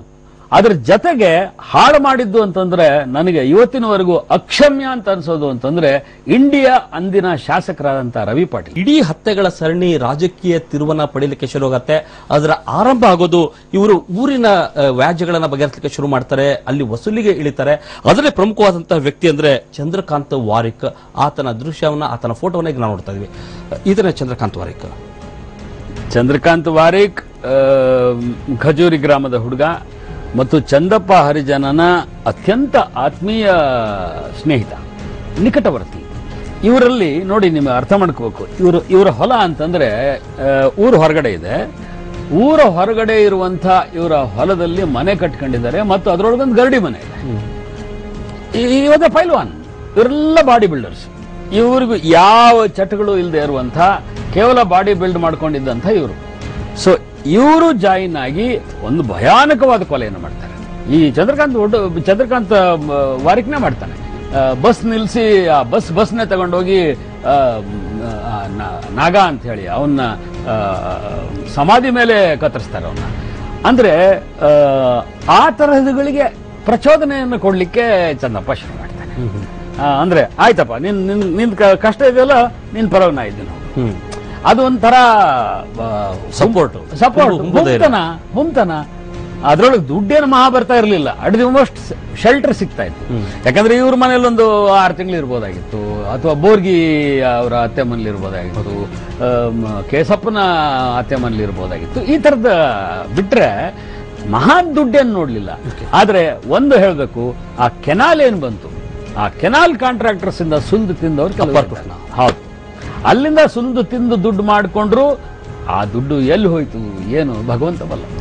ಇದ್ರ ಜೊತೆಗೆ ಪೊಲೀಸರು ಕೂಡ ಹೆದರ್ತಾ ಇದ್ರು. ಅಂದ್ರೆ ಆ ಸಂದರ್ಭದಲ್ಲಿ ಮಾಹಿತಿ ಹೇಳಲಿಕ್ಕಿರ್ಬೋದು, ಮಾತಾಡ್ಲಿಕ್ಕಿರ್ಬೋದು. ಆ ಸಂದರ್ಭದಲ್ಲಿ ತಾವು ಅನೇಕ ಪೊಲೀಸರುಗಳನ್ನು ಕೂಡ ಭೇಟಿ ಮಾಡಿದ್ರೆ ಅದ್ರಲ್ಲಿ ಒಂದು ಚಿತ್ರವನ್ನು ನೋಡ್ತೀವಿ. ಇವ್ರು ಯಾರು ಅಂತ ಹೇಳ್ಬೋದು? ಇವರು ಸನ್ಮಾನ್ಯ ಶ್ರೀ ರಮೇಶ್ ಕುಮಾರ್ ಅಂತ ಹೇಳಿ ಇವ್ರ ಹೆಸರು. ಇವರು ನಾನು ಭೇಟಿ ಮಾಡಿದಾಗ ಆಲ್ಮೇಲ್ ಪೊಲೀಸ್ ಠಾಣೆಯಲ್ಲಿ ಇವರು ಸಬ್ ಇನ್ಸ್ಪೆಕ್ಟರ್ ಆಗಿದ್ರು. ಇವರು ಬೆಂಗಳೂರಿನ ರಾಜಾಜಿನಗರದವರು. ಇಲ್ಲಿ ನಡೆದಂತಹ ಸಗಾಯಿ ಎನ್ನುವಂತಹ ರೌಡಿಯ ಎನ್ಕೌಂಟರ್ ನಲ್ಲಿ ಇವರು ಪಾತ್ರ ವಹಿಸ್ತಾರೆ. ಇವರನ್ನ ಹಾಕಿದ್ದೇ ಅಲ್ಲಿಗೆ ಚಂದಪ್ಪ ಹರಿಜನನ್ನ ಕೊಲ್ಲಬೇಕು ಅಂತ ಹೇಳಿ. ಆದ್ರೆ ಇವ್ರು ಯಾವತ್ತೂ ಆಲ್ಮೇಲ್ ಪೊಲೀಸ್ ಸ್ಟೇಷನ್ ಇಂದ ಹೊರ ಬಂದಿದ್ದು ನಾನು ನೋಡ್ಲಿಲ್ಲ. ಪೊಲೀಸರು ಈಚೆ ಬರ್ತಿರ್ಲಿಲ್ಲ. ಅಲ್ಲಿ ಓಪನ್ ಆಗಿ ಹೆಡ್ ಕಾನ್ಸ್ಟೇಬಲ್ಸ್ ಹೇಳೋರು, ಅಲ್ರಿ ಆ ಹುಡುಗರ ಕೈಯಾಗ ಸ್ಟೆನ್ ಗನ್ ಅದೇ, ನಾನು ಇಷ್ಟಪ್ಪ ಹೊಟ್ಟೆ ಹೊತ್ಕೊಂಡು ನಾನು ಎಲ್ಲಿ ಓಡ್ಲಿ ಅವ್ರ ಹಿಂದೆ, ನಾನು 303 ರೈಫಲ್ ನಾನು ರೆಡಿ ಮಾಡಿಕೊಳ್ಳೋ ಅಷ್ಟೊತ್ತಿಗೆ ನನಗೆ 3 ಗುಂಡು ಹಾರಿಸಿರ್ತಾರೆ ಅವರು ಅಂತ. ಅಂದ್ರೆ police force was not prepared. Pratap Reddy ಹೋಗೋ ತನಕ ಅಲ್ಲಿ ಆ ಪೊಲೀಸ್ ಫೋರ್ಸ್ಗೆ ಒಂದು ತಾಕತ್ ಬಂದಿರಲಿಲ್ಲ. ಇದು ಮೇನ್ ರೀಸನ್ ಆಗಿತ್ತು. ಇದ್ರ ಜೊತೆ ಹೇಳಿದ್ರಿ ಅಪ್ಪರ್ ಕೃಷ್ಣ ಬಂದ್ ಎಲ್ಲರನ್ನೂ ಕೂಡ ಸ್ಪಾಯ್ಲ್ ಮಾಡಿತ್ತು ಅಂತ ಹೇಳಿ ಅದಕ್ಕೆ ಸಂಬಂಧಪಟ್ಟಂತೆ ಅನೇಕ ವಸೂಲಿಗಳು ಕೂಡ ಶುರು ಆಗಿತ್ತು. ಸೊ ಈ ಫೋಟೋಗೆ ಸಂಬಂಧಪಟ್ಟಂತೆ, ಈ ವಸೂಲಿಗೆ ಸಂಬಂಧಪಟ್ಟಂತೆ ಏನ್ ಕಥೆ ಇದೆ ಇದ್ರಲ್ಲಿ? ಇವನು ನೋಡಿ, ಗುಲ್ಬರ್ಗಾದ ಒಬ್ಬ ಮಾರ್ವಾಡಿ, ಜೈನ್ ಮಾರ್ವಾಡಿ, ಇವನ ಹತ್ರ ದುಡ್ಡು ಕಿತ್ತಾ ಇದ್ರು ಚಂದಪ್ಪ. ಹೌದೌದು, ಚಂದಪ್ಪ ಜೊತೆಗೆ ಕೂತಿಯಾನೆ. ಇವನು ಲೈಕ್ ಲ್ಯಾಂಡ್ ಡೀಲ್ ಮಾಡ್ತಿದ್ದ, ಗಿರಿವಿ ಇಟ್ಕೋತಿದ್ದ. ಈ ತರಹದವರನ್ನ ಹುಡುಕಿ ಗುಲ್ಬರ್ಗಾದ ಮಟ್ಟದಲ್ಲಿ ಡೀಲಿಂಗ್ಸ್ ಮಾಡ್ತಾ ಇದ್ರು. ಅದು ನಾನು ಕಣ್ಣಾರೆ ನೋಡಿದ್ದೀನಿ. ನಾನು ಈ ಫೋಟೋ ತೆಗೀರಿ ಅಂತ ಹೇಳಿದವನೇ ಚಂದಪ್ಪ. ಇಟ್ಕೊಳ್ರಿ ಸಾಹೇಬ್ರಿ, ಕೆಲ್ಸಕ್ಕೆ ಬರ್ತಾನೆ ನಿಮಗೆ ಅಂತ. ನನ್ನ ಕೆಲ್ಸಕ್ಕೆ ಬರ್ತಾನೆ ಇಲ್ಲ, ಅವ್ರಿಗಂತೂ ಬಂದ ಅಂತ ಕಾಣಿಸ್ತದೆ ನನಗೆ. I do not know. ಇಡೀ ಘಟನೆಯನ್ನ ನಾವು ನೋಡ್ತಾ ಹೋದ್ರೆ ಇಲ್ಲಿಂದ ಮುಂದಕ್ಕೆ ಇಡೀ ಪ್ರಕರಣ ರಾಜಕೀಯ ತಿರುವನ್ನ ಪಡಿತದೆ. ಯಾವಾಗ ಮಾಣಿಕಪ್ಪ ಮಾಸ್ತರ್ನ ಇದಾಗತ್ತೆ, ಮುಂದೆ ಓಳಪ್ಪಗೌಡನ ಹತ್ಯೆ ಆಗತ್ತೆ. ಅದಾದ ನಂತರ ಇವರು ರಾಜಕಾರಣಿಗಳ ಸಹಾಯವನ್ನು ಕೇಳಲಿಕ್ಕೆ ಚಂದಪ್ಪ, ಶಿವಾಜಿ, ಕೇಶಪ್ಪ ಎಲ್ಲರೂ ಕೂಡ ಹೋಗ್ತಾರೆ. ನಿಮ್ಮ ಪ್ರಕಾರ ಈ ಭೀಮಾ ತೀರದ ಸರಣಿಯಲ್ಲಿ ಪ್ರತ್ಯಕ್ಷವಾಗಿ ಪರೋಕ್ಷವಾಗಿ ಭಾಗವಹಿಸಿದಂತ ರಾಜಕಾರಣಿಗಳು ಯಾರು? ನೋಡಿ, ಇಲ್ಲಿ ಏನಾಗುತ್ತೆ ಅಂತಂದ್ರೆ, ಒಂದು ಜೀಪು, ಕಮಾಂಡರ್ ಜೀಪು, ಒಂದು ಕಮಾಂಡರ್ ಜೀಪು ಮತ್ತು 2 ಲಕ್ಷ ರೂಪಾಯಿ ಕೊಡಬೇಕು ನನಗೆ ಅಂತ ಹೇಳಿ ವಿನಂತಿ ಇಟ್ಟಿದ್ದು ಚಂದಪ್ಪ, ಬೋರ್ಗಿ ಮತ್ತು ಕೇಶಪ್ಪ. ಅದಕ್ಕೆ ಒಪ್ಪಿಗೆ ಕೊಟ್ಟಿದ್ದು ರವಿಕಾಂತ್ ಪಾಟೀಲ್. ರವಿಕಾಂತ್ ಪಾಟೀಲ್ರು ತಮ್ಮ ಕೆಲಸ ಆದ್ಮೇಲೆ ತಾವು ಹೋಗಿ ಪ್ರಚಾರ ಮಾಡ್ತಾರ್ರಿ. ಈ 3 ಜನ ನಿಂತು ರವಿಕಾಂತ್ ಪಾಟೀಲ್ ಪ್ರಚಾರ ಜೀಪಲ್ಲಿ ನಿಂತ್ಕೊಂಡು ಗನ್ ಹಿಡ್ಕೊಂಡು ನಿಂತ್ಕೊಂಡಿರ್ತಾರೆ, ಗನ್ ಹಿಡ್ಕೊಂಡು ನಿಂತ್ಕೋತಾರೆ, ಪ್ರಚಾರನೂ ಮಾಡ್ತಾರೆ, ಬಾಡಿ ಗಾರ್ಡ್ಸು ಆಗಿರ್ತಾರೆ. ಆದ್ರೆ ಇವರು ಅವರಿಗೆ ಕೊಡೋದಿಲ್ಲ. ಒಂದು ಕಮಾಂಡರ್ ಜೀಪ್ ಎಷ್ಟಾಗ್ಬೋದು, ಅಥವಾ ಒಂದು 2 ಲಕ್ಷ ರೂಪಾಯಿಗೆ ಏನ್ ಮಹಾ ಕಷ್ಟ ಆಗ್ಬೋದು, ನಾ ಕೊಡೋದಿಲ್ಲ, ಹೋಗಿ ಏನ್ ಮಾಡ್ತೀನಿ ಅಂತ ಹೇಳ್ತಾರೆ. ಅವಾಗ ಚಂದಪ್ಪ ಹರಿಜನ್ ಓಪನ್ ಆಗಿ ಸ್ಟೇಟ್ಮೆಂಟ್ ಕೊಡ್ತಾನೆ ನನ್ನ ಪತ್ರಿಕೆಗೆ. ಈ ಸಲ ಆಗಸ್ಟ್ 15ಕ್ಕೆ ಒಬ್ಬ ಶಾಸಕನಾಗಿ ನೀನು ಇಂಡಿಗೆ ಬಂದು ತಾಕತ್ತಿದ್ರೆ ಜೆಂಡಾ ಹಾರಿಸಿ ನೋಡ್ತೀನಿ ಅಂತ. ಬರೋದಿಲ್ಲ, ಅವಾಗ ಬರೋದಿಲ್ಲ ಅಂತಂದೆ. ಅಂದ್ರೆ ತನ್ನದೇ ಕ್ಷೇತ್ರಕ್ಕೆ ಒಬ್ಬ ಶಾಸಕ ಬಾರದೆ ಇರುವ ಹಂಗೆ ಮಾಡುವಷ್ಟು ತಾಕತ್ತು ಅವನಿಗೆ ಚಂದಪ್ಪ. ಹೌದೌದು. ಬಟ್ ಈ ಏನು ಇವರ ಹೆಸರನ್ನ ಹೇಳಿದ್ರು, ಅಂದ್ರೆ ರವಿಕಾಂತ್ ಪಾಟೀಲ್ ಯಾವ ತರ ಅವರೆಲ್ಲ ಬಳಸ್ಕೊಡಂತ, ಯಾವ್ಯಾವ ಹಂತದಲ್ಲಿ ಇವರು ಅವ್ನು ಬಳಸ್ಕೊಡ್ತಾ ಹೋಗ್ತಾರೆ? ಅಂದ್ರೆ ಇವ್ರು ಗೆದ್ದು ಬರ್ಲಿಕ್ಕೆ ಬಳಸ್ತಾರೆ, ಹೇಗೆ ಗೆದ್ದು ಬರ್ಲಿಕ್ಕೆ ಬಳಸ್ತಾರೆ, ತಮ್ಮ ಶತ್ರುಗಳನ್ನು ಸದೆ ಬಡಿಲಿಕ್ಕೆ ಬಳಸ್ತಾರೆ. ಇವರ ವಿರುದ್ಧ ನಾಮಿನೇಷನ್ ಫೈಲ್ ಮಾಡಿದಂತವನ ಮನೆ ಒಳಗೆ ನುಗ್ಗಿ ಅವನನ್ನು ಬಡಿತಾರೆ, ವಾಪಸ್ ತೆಗೆಸ್ತಾರೆ. ಎಲ್ಲವನ್ನೂ ಮಾಡಿದ್ರು. ರವಿ ಪಾಟೀಲ್ಗೋಸ್ಕರ ಇವ್ರು ಏನು ಮಾಡಲಿಲ್ಲ, ಎಲ್ಲವನ್ನೂ ಮಾಡಿದ್ರು. ಯಾಕೆ ಮಾಡಿದ್ರು ಅಂತಂದ್ರೆ Shivaji Borgi was a relative of Ravi Patil. Relative ಇದ್ದ ಅವನು. ಈ ಎಲ್ಲ ಕರಳು ಬಳ್ಳಿ ಸೇರಿದಂತವೆ. ಓಕೆ. ಹೀಗಾಗಿ ಇವರ ವಿರುದ್ಧ ತಿರುಗಿ ಬಿಡ್ತಾರೆ ಚಂದಪ್ಪ. ಹಾಗೆ ಇವರನ್ನ ಬಳಸಿದಂತ ಇನ್ನೊಬ್ಬ ರಾಜಕಾರಣಿ ಅಂತಂದ್ರೆ ಮಾಲಿಕಯ್ಯ ಗುತ್ತೇದಾರ್. ಓಕೆ. ಮಾಲಿಕಯ್ಯ ಗುತ್ತೇದಾರ್ ಕೂಡ ಇವ್ರನ್ನ ಬೇರೆಯವ್ರನ್ನ ಬಳಸಲಿಕ್ಕೆ ಶುರು ಮಾಡ್ತಾರೆ. ಅಂದ್ರೆ ಒಂದು ಚಂದಪ್ಪ ಹರಿಜನ, ಶಿವಾಜಿ ಕೇಶಪ್ಪ ಇವರ ಗುಂಪಿಗೆ ರವಿ ಪಾಟೀಲ್ನ ಸಪೋರ್ಟ್ ಆದ್ರೆ, ಇನ್ನೊಂದು ಗುಂಪಿಗೆ ಮಾಲಿಕಯ್ಯ ಗುತ್ತೇದಾರ್ ಸಪೋರ್ಟ್ ಮಾಡಿದ್ರು. ಮಾಲಿಕಯ್ಯ ಗುತ್ತೇದಾರರ ವೈಶಿಷ್ಟ್ಯ ಅಂತಂದ್ರೆ ಅವ್ರಿಗೆ ಬೇಕಾದಾಗ ಅವ್ರಿಗೆ ಸಪೋರ್ಟ್ ಮಾಡ್ತಿದ್ರು, ಬೇಡಾದಾಗ ಇವ್ರಿಗೆ ಸಪೋರ್ಟ್ ಮಾಡ್ತಾ ಇದ್ರು. ಮಾಲಿಕಯ್ಯ ಗುತ್ತೇದಾರರ ಪ್ರಮುಖ ಆಸಕ್ತಿ ಏನಿತ್ತು ಅಂತಂದ್ರೆ ತಮ್ಮ ಲಿಕ್ಕರ್ ಬಿಸಿನೆಸ್, ಅದಕ್ಕೆ ತೊಂದರೆ ಆಗದಂಗೆ ನೋಡಬೇಕು ಅಂತ ಮಾಲಿಕಯ್ಯ ಮಾಸ್ತರ್ ಟ್ರೈ ಮಾಡಿದ್ರು. ಅಲ್ಲಿ ಸಣ್ಣ ಸಣ್ಣ ಬಿಸಿನೆಸ್ ನೋಡಿ, ಮಾಡಾಳ ಬಸ್ಯ ಅಂತ ಒಬ್ಬನು ಬರ್ತಾನೆ. ಮಾಡಾಳ ಬಸ್ಯ ಇಸ್ ಎ ಮಟ್ಕ ರೈಟ್. ಅವನು ಕೂಡ ಇವ್ರನ್ನ ಕರೀತಾನೆ, ನನ್ನ ಸಪೋರ್ಟಿಗೆ ಬರ್ರಿ ಅಂತ. ಅವನಿಗೋಸ್ಕರ ಒಂದು ಕೊಲೆ ಮಾಡ್ತಾರೆ ಇವರು. ಮಾಡಾಳ್ ಬಸವಂತರಾಯ. ಹೌದು, ಬಸವಂತರಾಯ. ನಾವು ಬಸ್ಯ. ಹೀಗೆ ಪ್ರತಿಯೊಂದಕ್ಕೂ ಇವರನ್ನ ಬಳಸೋದಕ್ಕೆ ಶುರು ಮಾಡ್ತಾರೆ. ಇವರಿಗೆ ಯಾರೂ ಕೂಡ ಕೂತ್ಕೊಂಡು ತಿಳುವಳಿಕೆ ಹೇಳಿ ಇದೆಲ್ಲ ಕಂಡ್ರಯ್ಯ, ಇದು ಇದೇ ಗುತ್ತೇದಾರ್ ಅವರು, ಇದೇ ರವಿ ಪಾಟೀಲ್ ಅವರು ಕೂಡಿಸಿ ಇವ್ರನ್ನ ಬೇಡಪ್ಪ ಇನ್ನು ಸಾಕಿದು ಅಂತೇಳಿ ಹೇಳಿದ್ರೆ ಆಗ್ಬೋದಾಗಿತ್ತ? ಆ ತರಹದ ಒಬ್ಬ ರಾಜಕಾರಣಿ ಅಲ್ಲಿ ಬರಲಿಲ್ಲ ಅನ್ನೋದೇ ನನ್ನ ಬೇಸರ ಮತ್ತು ದುಃಖ. ಎಲ್ಲರೂ ಕೂಡ ಈ ಭೀಮಾ ತೀರದ ಹತ್ಯೆಯಲ್ಲಿ ಭಾಗವಹಿಸಿದ್ರು. ಎಲ್ಲರೂ ಕೂಡ ತಮಗೆ ತೋಚಿದ ಹಾಗೆ ಯೂಸ್ ಮಾಡಿ ತಮಗೆ ಬೇಡಾದವ್ರ ನಿರ್ನಾಮ ಮಾಡ್ಲಿಕ್ಕೆ ಬಳಸಿದ್ರು. ಅವ್ರು ಸತ್ತಾಗ ಈಗ ಯಾವ ರವಿ ಪಾಟೀಲ್ರು ಚಂದಪ್ಪನ ವಿರುದ್ಧ ದ್ವೇಷ ಶುರು ಮಾಡಿದ್ರು, ಅದೇ ರವಿ ಪಾಟೀಲ್ರು ಜೈಲಲ್ಲಿದ್ದಾಗ ಆರೋಗ್ಯದ ನೆಪದ ಮೇಲೆ ಬಂದು ಆಸ್ಪತ್ರೆಗೆ ಅಡ್ಮಿಟ್ ಆದ್ರು. ಸೊಲ್ಲಾಪುರದಲ್ಲಿ ಆಸ್ಪತ್ರೆಗೆ ಅಡ್ಮಿಟ್ ಆದಾಗ, ಧೋತ್ರಿಯಲ್ಲಿ ಶೂಟ್ಔಟ್ ಆದಾಗ ತಗೊಂಡೋಗಿ ಅದೇ ಸೊಲ್ಲಾಪುರದ ಆಸ್ಪತ್ರೆಯಲ್ಲಿ ಚಂದಪ್ಪ ಹರಿಜನನ್ನ ಪೋಸ್ಟ್ ಮಾರ್ಟಮ್ ಆಯ್ತು. This went unrecorded. ಅಲ್ಲಿ ಒಳಗಡೆ ಧಣಿ ಮಲಗಿದಾನೆ, ಆ ಧಣಿಯನ್ನ ಗೆಲ್ಲಿಸಿದಂತವನು ಇಲ್ಲಿ ಹೆಣ ಆಗಿ ಬಿದ್ದಿದ್ದಾನೆ. ಬಂದು ನೋಡೋ ಸೌಜನ್ಯ, ನೈತಿಕ ಧೈರ್ಯ, ಇವುಗಳನ್ನೆಲ್ಲ ಕ್ವಶನ್ ಮಾಡಲಿಕ್ಕೆ ಚಂದಪ್ಪ ಹರಿಜನ್ಗೆ ಒಂದು ಫೋರಂ ಬೇಕಾಯ್ತು. ಯಾರಾದ್ರೂ ಒಬ್ರು ಹೇಳ್ತಾರ ಇದನ್ನ? ಹೇಳೋ ತಾಕತ್ತದೆ ನಿನಗೆ ಅಂತ ನನಗೆ ಕೇಳ್ದ ಅವನು. ಹೇಳೋ ತಾಕತ್ತಿದೆ ನಿನಗೆ, ನೀನ್ ನಮ್ಮವನ ಅವ್ರ ಪೈಕಿ ಅಂತ ಕೇಳಿದ್ದ ನಾನು. ಅಂದ್ರೆ ಜಾತಿಯ ವ್ಯವಸ್ಥೆ ಹೆಂಗಿರುತ್ತೆ ಅಂತಂದ್ರೆ ನೀನ್ ನಮ್ ಜಾತಿಯವನ ಅವ್ರ ಜಾತಿಯವನ ಅಂತ ಹೇಳಿ ಅಷ್ಟರ ಮಟ್ಟಿಗೆ ಪರಿಶೀಲಿಸಿ ಎಲ್ಲ ಮಾಡಿ ಹಿ ಫೈನಲಿ ಗೇವ್ ದಿ ಸ್ಟೋರಿ. ಬನ್ನಿ, ಯಾವಾಗ ಇಡೀ ಹತ್ಯೆಗಳು ರಾಜಕೀಯ ಸ್ವರೂಪವನ್ನು ಪಡೆತವೆ, ಆಗ ಒಬ್ಬೊಬ್ಬರಾಗಿ ಅರೆಸ್ಟ್ ಆಗ್ಲಿಕ್ಕೆ ಹೊರಡ್ತಾರೆ. ಆಗ ಮೊದಲು ಅರೆಸ್ಟ್ ಆಗೋದು ಕೇಶಪ್ಪ ತಾವರ್ಕೆಡ. ಈತನ ಅರೆಸ್ಟ್ ಮಾಡಲಿಕ್ಕೆ ಸುಮಾರು 800 ಜನರ ಪೊಲೀಸ್ ಪಡೆ ಹೋಗಿತ್ತು ಅಂದ್ರೆ ಎಲ್ರಿಗೂ ಕೂಡ ಆಶ್ಚರ್ಯ ಆಗತ್ತೆ. ಸೊ ರವಿ ಬೆಳಗೆರೆ, ಈತ ಕೇಶಪ್ಪ ತಾವರ್ಕೆಡ ಅರೆಸ್ಟ್ ಆಗಿದ್ದು. ಕೇಶಪ್ಪ ತಾವರ್ಖೇಡನ ಅರೆಸ್ಟ್ ಇದೆಯಲ್ಲ, ಆಹೇರಿ ಅನ್ನುವಂತಹ ಒಂದು ಗ್ರಾಮದಲ್ಲಿ ಆಗ್ತದೆ. ಅದನ್ನ ಕರ್ನಾಟಕದ ಇತಿಹಾಸದಲ್ಲಿ ವೀರಪ್ಪನ ಬಿಟ್ಟರೆ ಬಹುಶಃ ಇನ್ಯಾರನ್ನೂ ಅಷ್ಟು ಕಷ್ಟಪಟ್ಟು ಅರೆಸ್ಟ್ ಮಾಡಿರ್ಲಿಕ್ಕಿಲ್ಲ. ಅದೊಂದು ದೊಡ್ಡ ಕಲ್ಲಿನ ಮನೆಯಲ್ಲಿ ಅವನು ಸೇರ್ಕೊಂಡಿರ್ತಾನೆ. ಅವನ ಹೆಂಡತಿಯ ತವರು ಮನೆ ಅದು. ಅಲ್ಲಿ ಒಳಗಡೆ ಹಿತ್ಲು ಬಾಗಿಲು ಒಡ್ಕೊಂಡು ಹೊರಗಡೆ ಹೋಗ್ಬೇಕು ಅನ್ನುವಂಥ ಪ್ರಯತ್ನವನ್ನು ಅವ್ನು ಮಾಡ್ತಿರ್ತಾನೆ. ಅವನಿಗೆ ಗೊತ್ತಿರೋದಿಲ್ಲ ಇವರು ಪೊಲೀಸರು ಬಂದಿದ್ದಾರೆ ಅಂತ ಹೇಳಿ, ಯಾರೋ ಶತ್ರುಗಳು ಬಂದಿದ್ದಾರೆ ಅಂತ ಹೇಳಿ. ಈ ರೈಡ್ ನಲ್ಲಿ ಪ್ರಮುಖ ಪಾತ್ರ ವಹಿಸಿದಂಥವ್ರು ಈಟೇರು. ಓಕೆ, ಸುಮಾರು ಸಾಕಷ್ಟು ಹೊತ್ತು ರೈಡ್ ಆಗತ್ತೆ. ಇಡೀ ರಾತ್ರಿ ಆಗುತ್ತೆ. ಬೆಳಗಿನ ಜಾವದ ಹೊತ್ತಿಗೆ ಅವನು ಈಚೆ ಬರ್ತಾನೆ. ಅವನ ಹೆಂಡತಿಗೆ ಗುಂಡು ಬೀಳುತ್ತೆ, ಇನ್ನು ಸಾಕಿದು ಅಂತ ಹೇಳಿ ಈಚೆ ಬರ್ತಾನೆ. ಇಟ್ಟಿದ್ದಾರೆ ಅವ್ರ ಹೆಂಡತಿಗೆ ಗುಂಡು ಬಿತ್ತು ಅಂತ ಅವಾಗ ಒಂದು ಹೌದು ಸಣ್ಣ ಪುಟ್ಟ ಗಾಯಗಳಾಗಿದ್ದಾವೆ. ಅದಕ್ಕರ್ಧ ಸರೆಂಡರ್ ಆದ, ಇನ್ನು ಅರ್ಧ ಇದು ಬಂದಿರೋದು ಪೊಲೀಸರು ಅನ್ನೋದು ಗೊತ್ತಾದ್ಮೇಲೆ ಸರೆಂಡರ್ ಆದ ಅಂತ ಹೇಳಿ. ಆಮೇಲೆ ಒಮ್ಮೆ ನೀವು ಬಂಧಿಸಿದ್ಮೇಲೆ ಆತ ಜೈಲಿನಿಂದ ಹೊರಗೆ ಬರಲೇ ಇಲ್ಲ, ಹೌದಿಲ್ರಿ? ಅಥವಾ ಜೈಲ್ ಬ್ರೇಕ್ ಆಮೇಲೆ ಆಯ್ತಾ? ಇಲ್ಲ, ಒಂದ್ಸಲ ನಾವು ಬಂಧಿಸಿದ ನಂತರ ಮತ್ತೆ ಒಮ್ಮೆ ಅವರು ಪರಾರಿಯಾಗಿದ್ದಾರೆ. ಜೈಲು ಫೈರ್ ಮಾಡಿ ಓಡಿ ಬಂದ್ರು ಅವರು.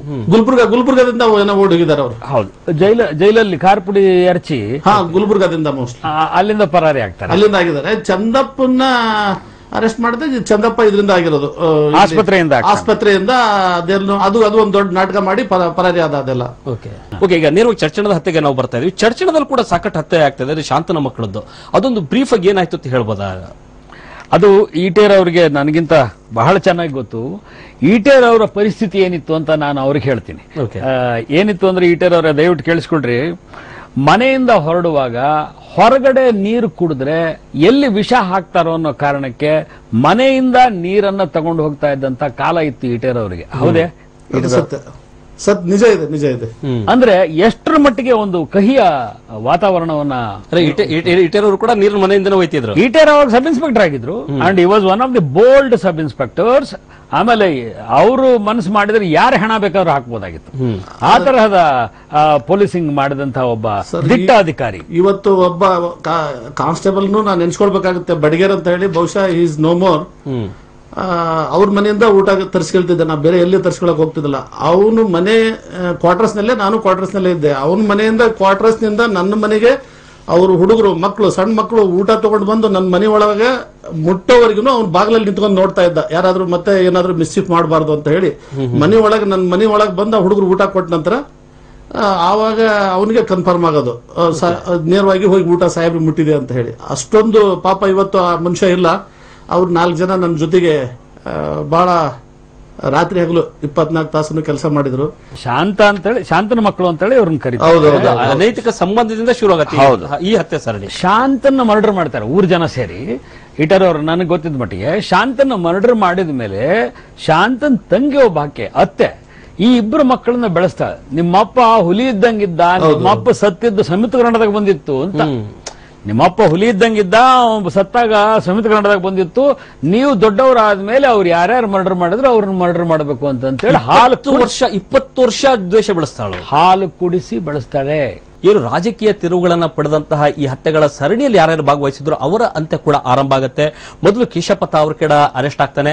ಆತನ ಅಂತ್ಯ ಹೇಗಾಗತ್ತೆ ಕೇಶಪ್ಪ ತಾವರ್ಕೇಡ ಬ್ರೀಫ್ ಆಗಿ ಹೇಳ್ಬೋದಾ? ಕೇಶಪ್ಪ ತಾವರ್ಕೇಡ ಅಂತ್ಯ, ಅರೆಸ್ಟ್ ಆದಾಗ ಕೇಶಪ್ಪ ಚೆನ್ನಾಗಿದ್ದ, ಓಡ್ತಿದ್ದ. ಓಡುವಾಗ ಬಿದ್ದ ಕೂಡಲೇ ಪೊಲೀಸರು ಇಲ್ಲ, ಸುಮ್ಮನೆ ಓಡ್ತಿದ್ದ, ಬಿದ್ದಾಗಲೇ ಪೊಲೀಸರು ಹಿಡಿದ್ರು. ಚಂದಪ್ಪ ಎಸ್ಕೇಪ್ ಆಗ್ತಾನೆ. ಜೈಲಿಗೆ ಹೋದ ಮೇಲೆ ಅಲ್ಲಿನ ಜನರ ಪ್ರಕಾರ, ಅಂದ್ರೆ ಸೊನ್ನ ದೇವಣಗಾಂವದ ಮತ್ತು ಆ ಸುತ್ತಮುತ್ತಲಿನ ಜನರ ನಂಬಿಕೆಯ ಪ್ರಕಾರ ಆತನಿಗೆ ಜೈಲಿನಲ್ಲಿ ಇಂಜೆಕ್ಷನ್ ಕೊಡ್ಲಾಯ್ತು. ಅಂದ್ರೆ ಕಾಯಿಲೆಯ ಇಂಜೆಕ್ಷನ್ ಅನ್ನ ಆತನಿಗೆ ಕೊಡ್ಲಾಯ್ತು ಅನ್ನುವಂಥ ಒಂದು ನಂಬಿಕೆ ಇದೆ.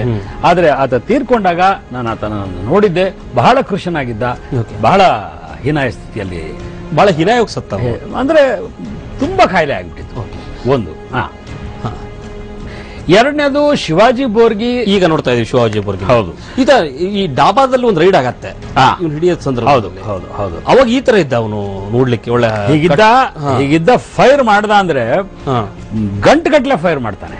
ಗಂಟುಗಟ್ಲೆ ಫೈರ್ ಮಾಡಿ ಎಸ್ಕೇಪ್ ಆಗುವಂತ ಪ್ರಯತ್ನ ಮಾಡ್ತಾನೆ. ಅರೆಸ್ಟ್ ಆಗ್ತಾನೆ. ಅರೆಸ್ಟ್ ಆದ್ಮೇಲೆ ಒನ್ಸ್ ಅಗೇನ್ ಬೋರ್ಗಿ ಕುಟುಂಬದವರು ನಂಬುವ ಪ್ರಕಾರ ಈತನಿಗೂ ಕೂಡ ಜೈಲಿನಲ್ಲಿ ವಿಷವನ್ನ ಹಾಕ್ಲಾಯ್ತು. ಅಷ್ಟು ಯಂಗಾಗಿದ್ದಂತ ಶಿವಾಜಿ ಬೋರ್ಗಿ ಹಿಂಗಾಗ್ತಾನೆ. ಹಾಗಿದ್ದ ಶಿವಾಜಿ ಬೋರ್ಗಿ ಹೀಗಾಗ್ತಾನೆ. ಇದು 2 ಸಾವುಗಳು ಮುಖ್ಯವಾಗಿ 3 ಜನರ ಪೈಕಿ 2 ಸಾವುಗಳು ಹಾಗೆ ಸಂಭವಿಸ್ತವೆ.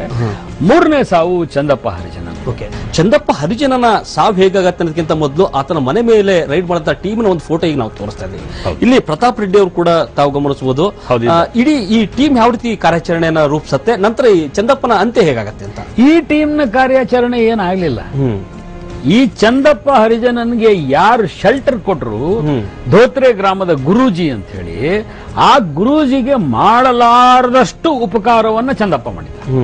ಲ್ಯಾಂಡ್ ಕೊಟ್ಟಿದ್ದ, ದುಡ್ಡು ಕೊಟ್ಟಿದ್ದ. ಚಂದಪ್ಪನ ಕೈ ಬಿಗಿ ಅಲ್ಲವೇ ಅಲ್ಲ, ಅವನು ಎಷ್ಟು ಬೇಕಾದ್ರೆ ಕೊಡ್ತಿದ್ದ, ಬಹಳ ಧಾರಾಳಿ. ಅಷ್ಟು ಕೊಟ್ಟು ಆ ಗುರೂಜಿ ಹೋಗಿ ಇನ್ಫಾರ್ಮೇಶನ್ ಕೊಟ್ಟಿದ್ದು ಈ ಗ್ಯಾಂಗಿಗೆ. ಓಕೆ. ಅವನು ಮನೆಯಲ್ಲಿ ಸ್ನಾನ ಮಾಡ್ತಾ ಇದ್ದ. ಚಂದಪ್ಪ ಸ್ನಾನ ಮಾಡ್ಕೊಂಡು ಬಂದು ಬಟ್ಟೆ ಹಾಕೊಂಡು ಈ ಕಡೆ ಬರ್ತಾನೆ. ಹೆಂಡತಿ ಅಡಿಗೆ ಮಾಡ್ತಿರ್ತಾಳೆ. ಅದೇನು ಬಹಳ ರಹಸ್ಯ ಕಾರ್ಯಾಚರಣೆಯನ್ನೇನು ಇವರು ಮಾಡ್ಲಿಲ್ಲ. ನನಗೆ ಬಹಳ ಚೆನ್ನಾಗಿ ಗೊತ್ತಿದೆ ಅದು. ಯಾಕೆ ಗೊತ್ತಿದೆ ಅಂತಂದ್ರೆ, ಬಾಗಿಲಲ್ಲಿ ಕಾಯ್ತಾ ಇದ್ದ ಹುಡುಗ ಒಬ್ಬನಿದ್ದ. ಚಂದಪ್ಪ ಯಾವ ಸಾಮಾನ್ಯ ಬಾಗಿಲಲ್ಲಿ ಸೆಂಟರ್ ಇಟ್ಕೊಂಡಿರ್ತಿದ್ದ. ಆ ಹುಡುಗ ಬಾಗಪ್ಪ ಹರಿಜನ್ ಇವತ್ತಿಗಿನ್ನೂ ಬದುಕಿದಾನೆ. ಅವನನ್ನ ಹೇಗಾದ್ರೂ ಮಾಡಿ ಆ ಕ್ರೈಮ್ ನ ವಲಯದಿಂದ ತಪ್ಪಿಸ್ಬೇಕು ಅಂತ ನಾನು ಟ್ರೈ ಮಾಡ್ತಾ ಇದ್ದೀನಿ. ಒಂದ್ ಕಡೆ ಮಲ್ಲಿಕಾರ್ಜುನ ಬದುಕಿದ್ದಾನೆ, ಚಡಚಣದ ಮಲ್ಲಿಕಾರ್ಜುನ. ಅವನನ್ನ ಹೇಗಾದ್ರೂ ಮಾಡಿ ಅದರಿಂದ ಈಚೆ ತರಬೇಕು ಅಂತ ನಾನು ಟ್ರೈ ಮಾಡ್ತಾ ಇದ್ದೀನಿ. ಆ ಹುಡುಗ ಪೊಲೀಸರು ಬಂದ್ರು ಅಂತ ಕೂಗಿ ಓಡ್ತಾನೆ, ಚಂದಪ್ಪ ಸಿಕ್ಕಾಕೊಳ್ತಾನೆ. ಓಕೆ. ಸೊ ಚಂದಪ್ಪನ ಒಂದು ಎನ್ಕೌಂಟರ್ ಆಗಿರ್ತಕ್ಕಂಥ ಒಂದು ಫೋಟೋ ಹೇಗಾಗತ್ತೆ ಎನ್ಕೌಂಟರ್? ಯಾವ ರೀತಿ ಅವನ ಈಗ ಜೊತೆಗೆ ಆ ಸಂದರ್ಭದಲ್ಲಿ ಈತನ ಪತ್ನಿ ಕೂಡ ಜೊತೆಗೆ ಇರ್ತಾಳೆ, ಮಕ್ಕಳು ಕೂಡ ಜೊತೆ ಇದ್ರು. ಚಂದಪ್ಪ ಒಳಗಡೆ ಬರ್ತಾನೆ. ಬಂದ ತಕ್ಷಣ ಅವನ ಕೈಲಿ ರಿವಾಲ್ವರ್ ಇದೆ ನೋಡಿ, ಅದರಲ್ಲಿ ಅವನದನ್ನು ತೆಗಿಯೋಕ್ ಮುಂಚೆನೆ ಅವ್ರು ಫೈರ್ ಮಾಡ್ತಾರೆ ಮೋಸ್ಟ್ಲಿ, ನನಗೆ ಗೊತ್ತಿದ್ದ ಮಟ್ಟಿಗೆ. ಇನ್ನೊಂದೇನು ಹೇಳ್ತಾರೆ ಅಂದ್ರೆ, ಅವನು ಸ್ನಾನ ಮಾಡ್ತಾ ಇದ್ದಾಗ ಫೈರ್ ಮಾಡಿ ತಂದು ಈ ಅಂಗಿ ಹಾಕಿದ್ರು ಅಂತ. ಬಟ್ ಅದನ್ನ ನಂಬ್ಲಿಕ್ಕೆ ಆಗೋದಿಲ್ಲ. ಮೋಸ್ಟ್ಲಿ ಅವನು ಸ್ನಾನ ಮಾಡಿ ಹೊರಟಿದ್ದ ಅಂತ ಕಾಣಿಸುತ್ತೆ. He was shot. ಅಂದ್ರೆ ಈ ಧೋತ್ರಿಯ ಗುರೂಜಿ ಮಾಡಿದ ಕುತಂತ್ರದಿಂದಾಗಿ ಈ ಕೊಲೆ ನಡೆಯಿತು. ಇದ್ರೊಳಗೇನು ಅನುಮಾನ ಇಲ್ಲ. ಈ ಕೊಲೆಗೆ ಪ್ರತೀಕಾರವನ್ನು ತಗಬೇಕು ಅಂತೇಳಿ ಬಾಗಪ್ಪ ಹೊರಡ್ತಾನೆ. ನೆಕ್ಸ್ಟ್ ಈತ ಬಾಗಪ್ಪ ಹರಿಜನ ಚಂದಪ್ಪನಿಗೆ ರಿಲೇಟಿವ್ ಅಲ್ಲ, ಆದ್ರೆ ಒಂದೇ ಜಾತಿಯವನು ಮತ್ತು ಚಂದಪ್ಪನ ಕೈಯಲ್ಲಿ ಪಳಗದಂತವನು ಮತ್ತು ಅತ್ಯಂತ ವೆರಿ ವೆರಿ ಡೇರ್ ಡೆವಿಲ್ ಬಾಯ್. ಈತ ಚಂದ್ರಕಾಂತ ವಾರಿಕನ ದುಃಖ ಅಂದ್ರೆ ನನಗೆ ದುಃಖ ಆಗೋದೇನು ಅಂತಂದ್ರೆ, ಚಂದಪ್ಪ ಸತ್ತ ಮೇಲೆ ಚಂದ್ರಕಾಂತ ವಾರಿಕ್ನ ಕರ್ಸ್ಕೊಂಡು ನಾನು ನನ್ನ ಜೊತೆಯಲ್ಲಿ ಇಟ್ಕೊಂಡು ಕೆಲವು ದಿವಸ ಈ ಕೆಲಸ ಬಿಟ್ಬಿಡು ಅಂತ ಹೇಳಿ ಅವನಿಗೆ ಒಂದು ಲಾರಿ ಹಾಕೊಟ್ಟೆ. ಒಂದು ಲಾರಿ ನಾನು ಹಾಕೊಟ್ರೆ ಅವನು ಅದನ್ನ 6 ಲಾರಿ ಮಾಡಿದ್ದ. 6 ಲಾರಿ ಮಾಡಿದವನಿಗೆ ನಾನು ತಮಾಷೆ ಮಾಡಿದೆ ಸಾವುಕಾರ ಅಂತ ಹೇಳಿ, ನಿಮ್ ಬಾಯಿ ಅರಿಕೆಯಲ್ಲಿ ಆಗ್ಲಿ ಸಾಹೇಬ್ರು ನಾನು ಹಂಗೆ ಆಗ್ತೀನಿ ಅಂತವನು ಮಗುವಿಗೆ ಅನಾರೋಗ್ಯ ಅಂತ ಹೇಳಿ ನೋಡಿ. ನನ್ನ ಮಗನ ಹೆಸರು ಕರ್ಣ, ಅವನು ತನ್ನ ಮಗನ ಹೆಸರು ಕರ್ಣ ಅಂತ ಹೆಸರಿಟ್ಟ. ಹೌದಾ? ಅಯ್ಯೋ ನನ್ನ ಆ ಇಡೀ ನಾಡು ನನ್ನ ಪ್ರೀತಿಸು ಸ್ವಾಮಿ, ನಾನು ಸುಳ್ಳು ಹೇಳ್ಕೋಬೇಕಾಗಿಲ್ಲ. ಅಂಥದ್ರಲ್ಲಿ ಆ ಮಗುವಿಗೆ ಅನಾರೋಗ್ಯ ಅಂತ ಹೇಳಿ ಔಷಧಿ ತರಲಿಕ್ಕೆ ಊರೊಳಕ್ ಹೋದವನ್ನ ಅಷ್ಟು ಭಯಾನಕವಾಗಿ ಕತ್ತರಿಸಿದ್ರು. ಇಲ್ಲಿ ನೀವು ನೋಡ್ತಿರೋದು ಅವನ ಅಣ್ಣ ಶಿವಪ್ಪ ವಾರಿಕ. ಇವತ್ತು ಅವನು ಚೆನ್ನಾಗಿದ್ದಾನೆ. ಆ ಮನೆಯ 8 ಮಕ್ಕಳು ನಿನ್ನೆ ನೀವು ನೋಡಿದ್ರಿ ನನ್ನ ಮನೇಲಿದ್ದಾವೆ ಸ್ಟುಡಿಯೋದಲ್ಲಿ. ನಾನು ನನ್ನ ಕೈಲಾದಂತಹ ಇದನ್ನ ನಾನು ಮಾಡಿದ್ದೇನೆ. ಈಗ ನೆಕ್ಸ್ಟ್ ಪುತ್ರಪ್ಪ ಬೈರಗೊಂಡ ಈತ ಕೂಡ ಇನ್ನೂ ಇದಾನೆ? ಇಲ್ಲ. ಪುತ್ರಪ್ಪ ಬೈರ್ಗೊಂಡಂದು ದೌರ್ಭಾಗ್ಯ ಅಂತಂದ್ರೆ, ಈ ರಾಜು ಕಟ್ಬರ್ ಅಂತ ಒಬ್ಬನ್ ಬರ್ತಾನೆ, ಅವನಿನ್ನೂ ಬದುಕಿದಾನೆ. ಆ ರಾಜು ಕಟ್ಬರ್ನ ಇಟ್ಟು ಮಲ್ಲಿಕಾರ್ಜುನನ ಮಗನನ್ನ ಮರ್ಡರ್ ಮಾಡಿಸ್ತಾನೆ. ಮಲ್ಲಿಕಾರ್ಜುನನ ಮಗ ಬಹಳ ಅಮಾಯಕ ಹುಡುಗ. ಅವನು ಅವ್ರ ತಂದೆನ ಜೈಲಲ್ಲಿ ಮೀಟ್ ಮಾಡಕ್ ಹೋದಾಗ ಈ ರಾಜು ಕಟ್ಬರ್ ಹೋಗಿ ಮೆಲ್ಲಕ್ಕೆ ಕರ್ಕೊಂಡು ಬಂದು ಆ ಹುಡುಗನ ಮುಗಿಸ್ಬಿಟ್ಟ. ಈ ಪುತ್ರಪ್ಪ ಬೈರ್ಗೊಂಡನ್ ಏನ್ ಮಾಡ್ತಾರೆ, ಮೊನ್ನೆ ಎಲೆಕ್ಷನ್ ಟೈಮಲ್ಲಿ, ಆಮೇಲೆ ಈ ಬೈರ್ಗೊಂಡನ್ ತಮ್ಮ ಸಾವುಕಾರ ಅಂತ ಇನ್ನೊಬ್ಬ ಮಾದೇವ ಸಾವುಕಾರ ಅಂತ ಹೇಳಿ ಅವನು ಹೋಗಿ ಮಲ್ಲಿಕಾರ್ಜುನನ್ನ ಫೈರ್ ಮಾಡ್ತಾನೆ ಬಸ್ಸಲ್ಲಿ. ಅದಕ್ಕೆ ಪ್ರತೀಕಾರವಾಗಿ ಪುತ್ರಪ್ಪ ಬೈರ್ಗೊಂಡ್ ಮಲ್ಲಿಕಾರ್ಜುನ ಇನ್ನು ಇದಾನೆ. ಇವನ್ ಕೈ ಹೋಗಿದೆ. ಬಸ್ಸಲ್ಲಿ ಪೊಲೀಸರ ಸಮಕ್ಷಮದಲ್ಲೇ ಫೈರ್ ಮಾಡಿದ್ರು. ಅದಕ್ಕೆ ಪ್ರತಿಯಾಗಿ ಈತನ ಹುಡುಗರು ಹೋಗಿ ಪುತ್ರಪ್ಪ ಬೈರ್ಗೊಂಡನ್ ಫೈರ್ ಮಾಡ್ತಾರೆ. ಫೈರ್ ಆದ್ಮೇಲೆ ಇವನು ರಾಜು ಕಟ್ ತಗೊಂಡು ಹೋಗಿ ಆ ಹುಡುಗನ, ಅಮಾಯಕ ಹುಡುಗನ ಕತ್ತರಿಸಿ ಬಾವಿಗೆ ಹಾಕ್ಬಿಡ್ತಾನೆ. ಇಲ್ಲಿ ನಾನು ಹೇಳೋದೇನು ಅಂತಂದ್ರೆ, ನೇರವಾಗಿ ಎದುರಿಸ್ಲಿಕ್ಕೆ ಆಗದೆ ಇದ್ದಾಗ ಹೈರ್ಡ್ ಕಿಲ್ಲರ್ಸ್ ನ ಮಾಡೋದು, ಈ ತರದನ್ನ ಮಾಡಿ ಮಾಡಿ ಮಾಡಿ ಮಾಡಿ ಇದು ಅಂಬಾದಾಸು. ಅಂಬ್ಯಾ ಅಂದ್ರೆ ಶ್ರೀಶೈಲನ ಅಕ್ಕನ ಮಗ. ಅವರೆಲ್ಲ ಈ ಅಂಬ್ಯಾ ಮತ್ತು ಶ್ರೀಶೈಲ ಎಲ್ಲ ಕಡೆಗೆ ರೋಲ್ ಕಾಲ್ ಮಾಡ್ಲಿಕ್ಕೆ ಹೇಳಿದ್ಬಿಟ್ರು. ಅವರಿಗೆ ದ್ವೇಷಗಳಿಗಿಂತ ಹೆಚ್ಚಾಗಿ ದುಡ್ಡೇ ಮುಖ್ಯ ಆಗೋಯ್ತು. ಕಡೆಗೆ ಮೊನ್ನೆ ಪುತ್ರಪ್ಪ ಬೈರ್ಗೊಂಡ 1 ವರ್ಷ ಆದ್ಮೇಲೆ ಆಲ್ಮೋಸ್ಟ್ ಆ ಗುಂಡೇಟ್ನಿಂದ ಇದಾಗಿ ತೀರ್ಕೋತಾನೆ. ಇದು ಇಡೀ ಉಬ್ರಾಣಿ ಹಳ್ಳಿ ಖಾಲಿಯಾಗಿ ಒಂಥರ ಹಾಳಾದ, ನೋಡಿ ಹಾಳು ಬಿದ್ದ ಸ್ಥಿತಿ ಅಂತಂದ್ರೆ ಕೊಲೆಗಳಿಂದನೇ ಈ ತರ ಹಾಳು ಹೋಗುತ್ತೆ. ಹೌದು. ನಿಮ್ಮ ಮನೆಯಲ್ಲಿ ದುಡಿಯೋ ಗಂಡಸ್ ಜೈಲಿಗೆ ಹೋಗಿ ಕೂತ್ರೆ ಯಾರೇನ್ ಮಾಡ್ತಾರೆ? ಎಲ್ಲಿಂದ ಬರ್ಬೇಕು ರೊಟ್ಟಿ? ಆ ಊರಿಗೆ ಹೋಗಿ ನಿಂತು ಅಲ್ಲಿ ಆ ಜನರ ಜೀವನವನ್ನು ಸರಿ ಮಾಡಿ ಅವ್ರಿಗೊಂದು ರೊಟ್ಟಿ ಚಟ್ನಿ ಮಾಡಿಕೊಡುವಂತ ಒಬ್ಬ ರಾಜಕಾರಣಿ ಇಡೀ ಉತ್ತರ ಕರ್ನಾಟಕದಲ್ಲಿ ಹುಟ್ಟಲಿಲ್ಲ. ಅಷ್ಟು ಜನ ಮುಖ್ಯಮಂತ್ರಿಗಳು ಬಂದರು ಉತ್ತರ ಕರ್ನಾಟಕದಿಂದ, ಒಬ್ರು ಇವರು ಸಹಾಯಕ್ಕೆ ಬರಲಿಲ್ಲ. ಮತ್ತು ಇದು ಬಡನಾಡೇನಲ್ಲ, ಫಸ್ಟ್ ಕ್ಲಾಸ್ ಆಗಿ ನೀರು ಹರಿತದೆ ಭೀಮಾ ತೀರದಲ್ಲಿ. ಒಳ್ಳೆ ನೀವು ಹೇಳಿದ್ರೆ ಸಾಕಷ್ಟು ಅಲ್ಲಿ ಹೋಗಿದ್ದೀನಿ, ರಿಸರ್ಚ್ ಮಾಡಿದ್ರಿ ಅಂತ ಹೇಳಿ. ಆದ್ರೆ ಇದೇ ತರ ಸಾಕಷ್ಟು ಜನ ಹೋಗಿರ್ತಾರೆ, ಬೇರೆ ಬೇರೆ ಭೇಟಿ ಮಾಡಿರ್ತಾರೆ, ಫೋಟೋ ತೆಗೆಸ್ಕೊಂಡ್ರೆ ನಾವು ಹೇಳ್ತೀವಿ ರಾಷ್ಟ್ರಪತಿ ಜೊತೆಗೆ ನಿಂತು ಎಲ್ಲ ಫೋಟೋ ತೆಗೆದ್ರೆ, ಹಾಗಂತ ಅವ್ರ ಜೊತೆಗೆ ರಿಲೇಷನ್ ಇತ್ತು ಅಂತ ಹೇಳಕಲ್ಲ. ಸೊ ನಿಮ್ಮ ಹತ್ರ ಆತರ ಏನಾದ್ರು ಸಾಲಿಡ್ ಆದಂತ ಸಾಕ್ಷಿ ಇದೆ ನಿಜ ಹೇಳ್ಬೇಕು ಅಂದ್ರೆ? ಈ ಪ್ರಶ್ನೆ ನೀವು ಕೇಳ್ತೀರಿ ಅಂತ ಗೊತ್ತಿರುತ್ತೆ. ನಾನೊಬ್ಬ ಪತ್ರಕರ್ತ, 30 ವರ್ಷದಿಂದ ಮಾಡ್ತಾ ಇದ್ದೀನಿ ಕೆಲಸನ. ಇದನ್ನ ತೋರಿಸ್ತೀರಾ ದಯವಿಟ್ಟು? ಓಕೆ, ಪ್ಲೀಸ್ ಫೋಕಸ್ ಮಾಡ್ತೀರಾ? ಮುಸ್ಲಿಂ ಪುಸ್ತಕ ಇಲ್ಲ, ತೋರಿಸ್ತೀವಿ. ಇದು ನಾನು ಬರೆದಂತ ಮುಸ್ಲಿಂ ಪುಸ್ತಕ. ಇದು ಅಫ್ಘಾನಿಸ್ತಾನದ ನನ್ನ ಯಾತ್ರೆಯ ಅಷ್ಟು ಡೀಟೇಲ್ಸ್ ಇದ್ರಲ್ಲಿದೆ. ಚಡ್ಚಣ ದೇವನಗಾಂವ್ ಅಲ್ಲ, ಅಫ್ಘಾನಿಸ್ತಾನಕ್ಕೆ ಹೋಗಿದ್ದು. ಅದಕ್ಕೆ ಇದು ದಯವಿಟ್ಟು ಫೋಕಸ್ ಮಾಡ್ತೀರಾ? ಇದು ನನ್ನ ಪಾಸ್ಪೋರ್ಟ್. ಓಕೆ, ಪ್ಲೀಸ್ ಫೋಕಸ್ ಮಾಡಿ. ಇನ್ನು ಕ್ಲಿಯರ್ ಆಗಿ ಮಾಡ್ತಾರೆ.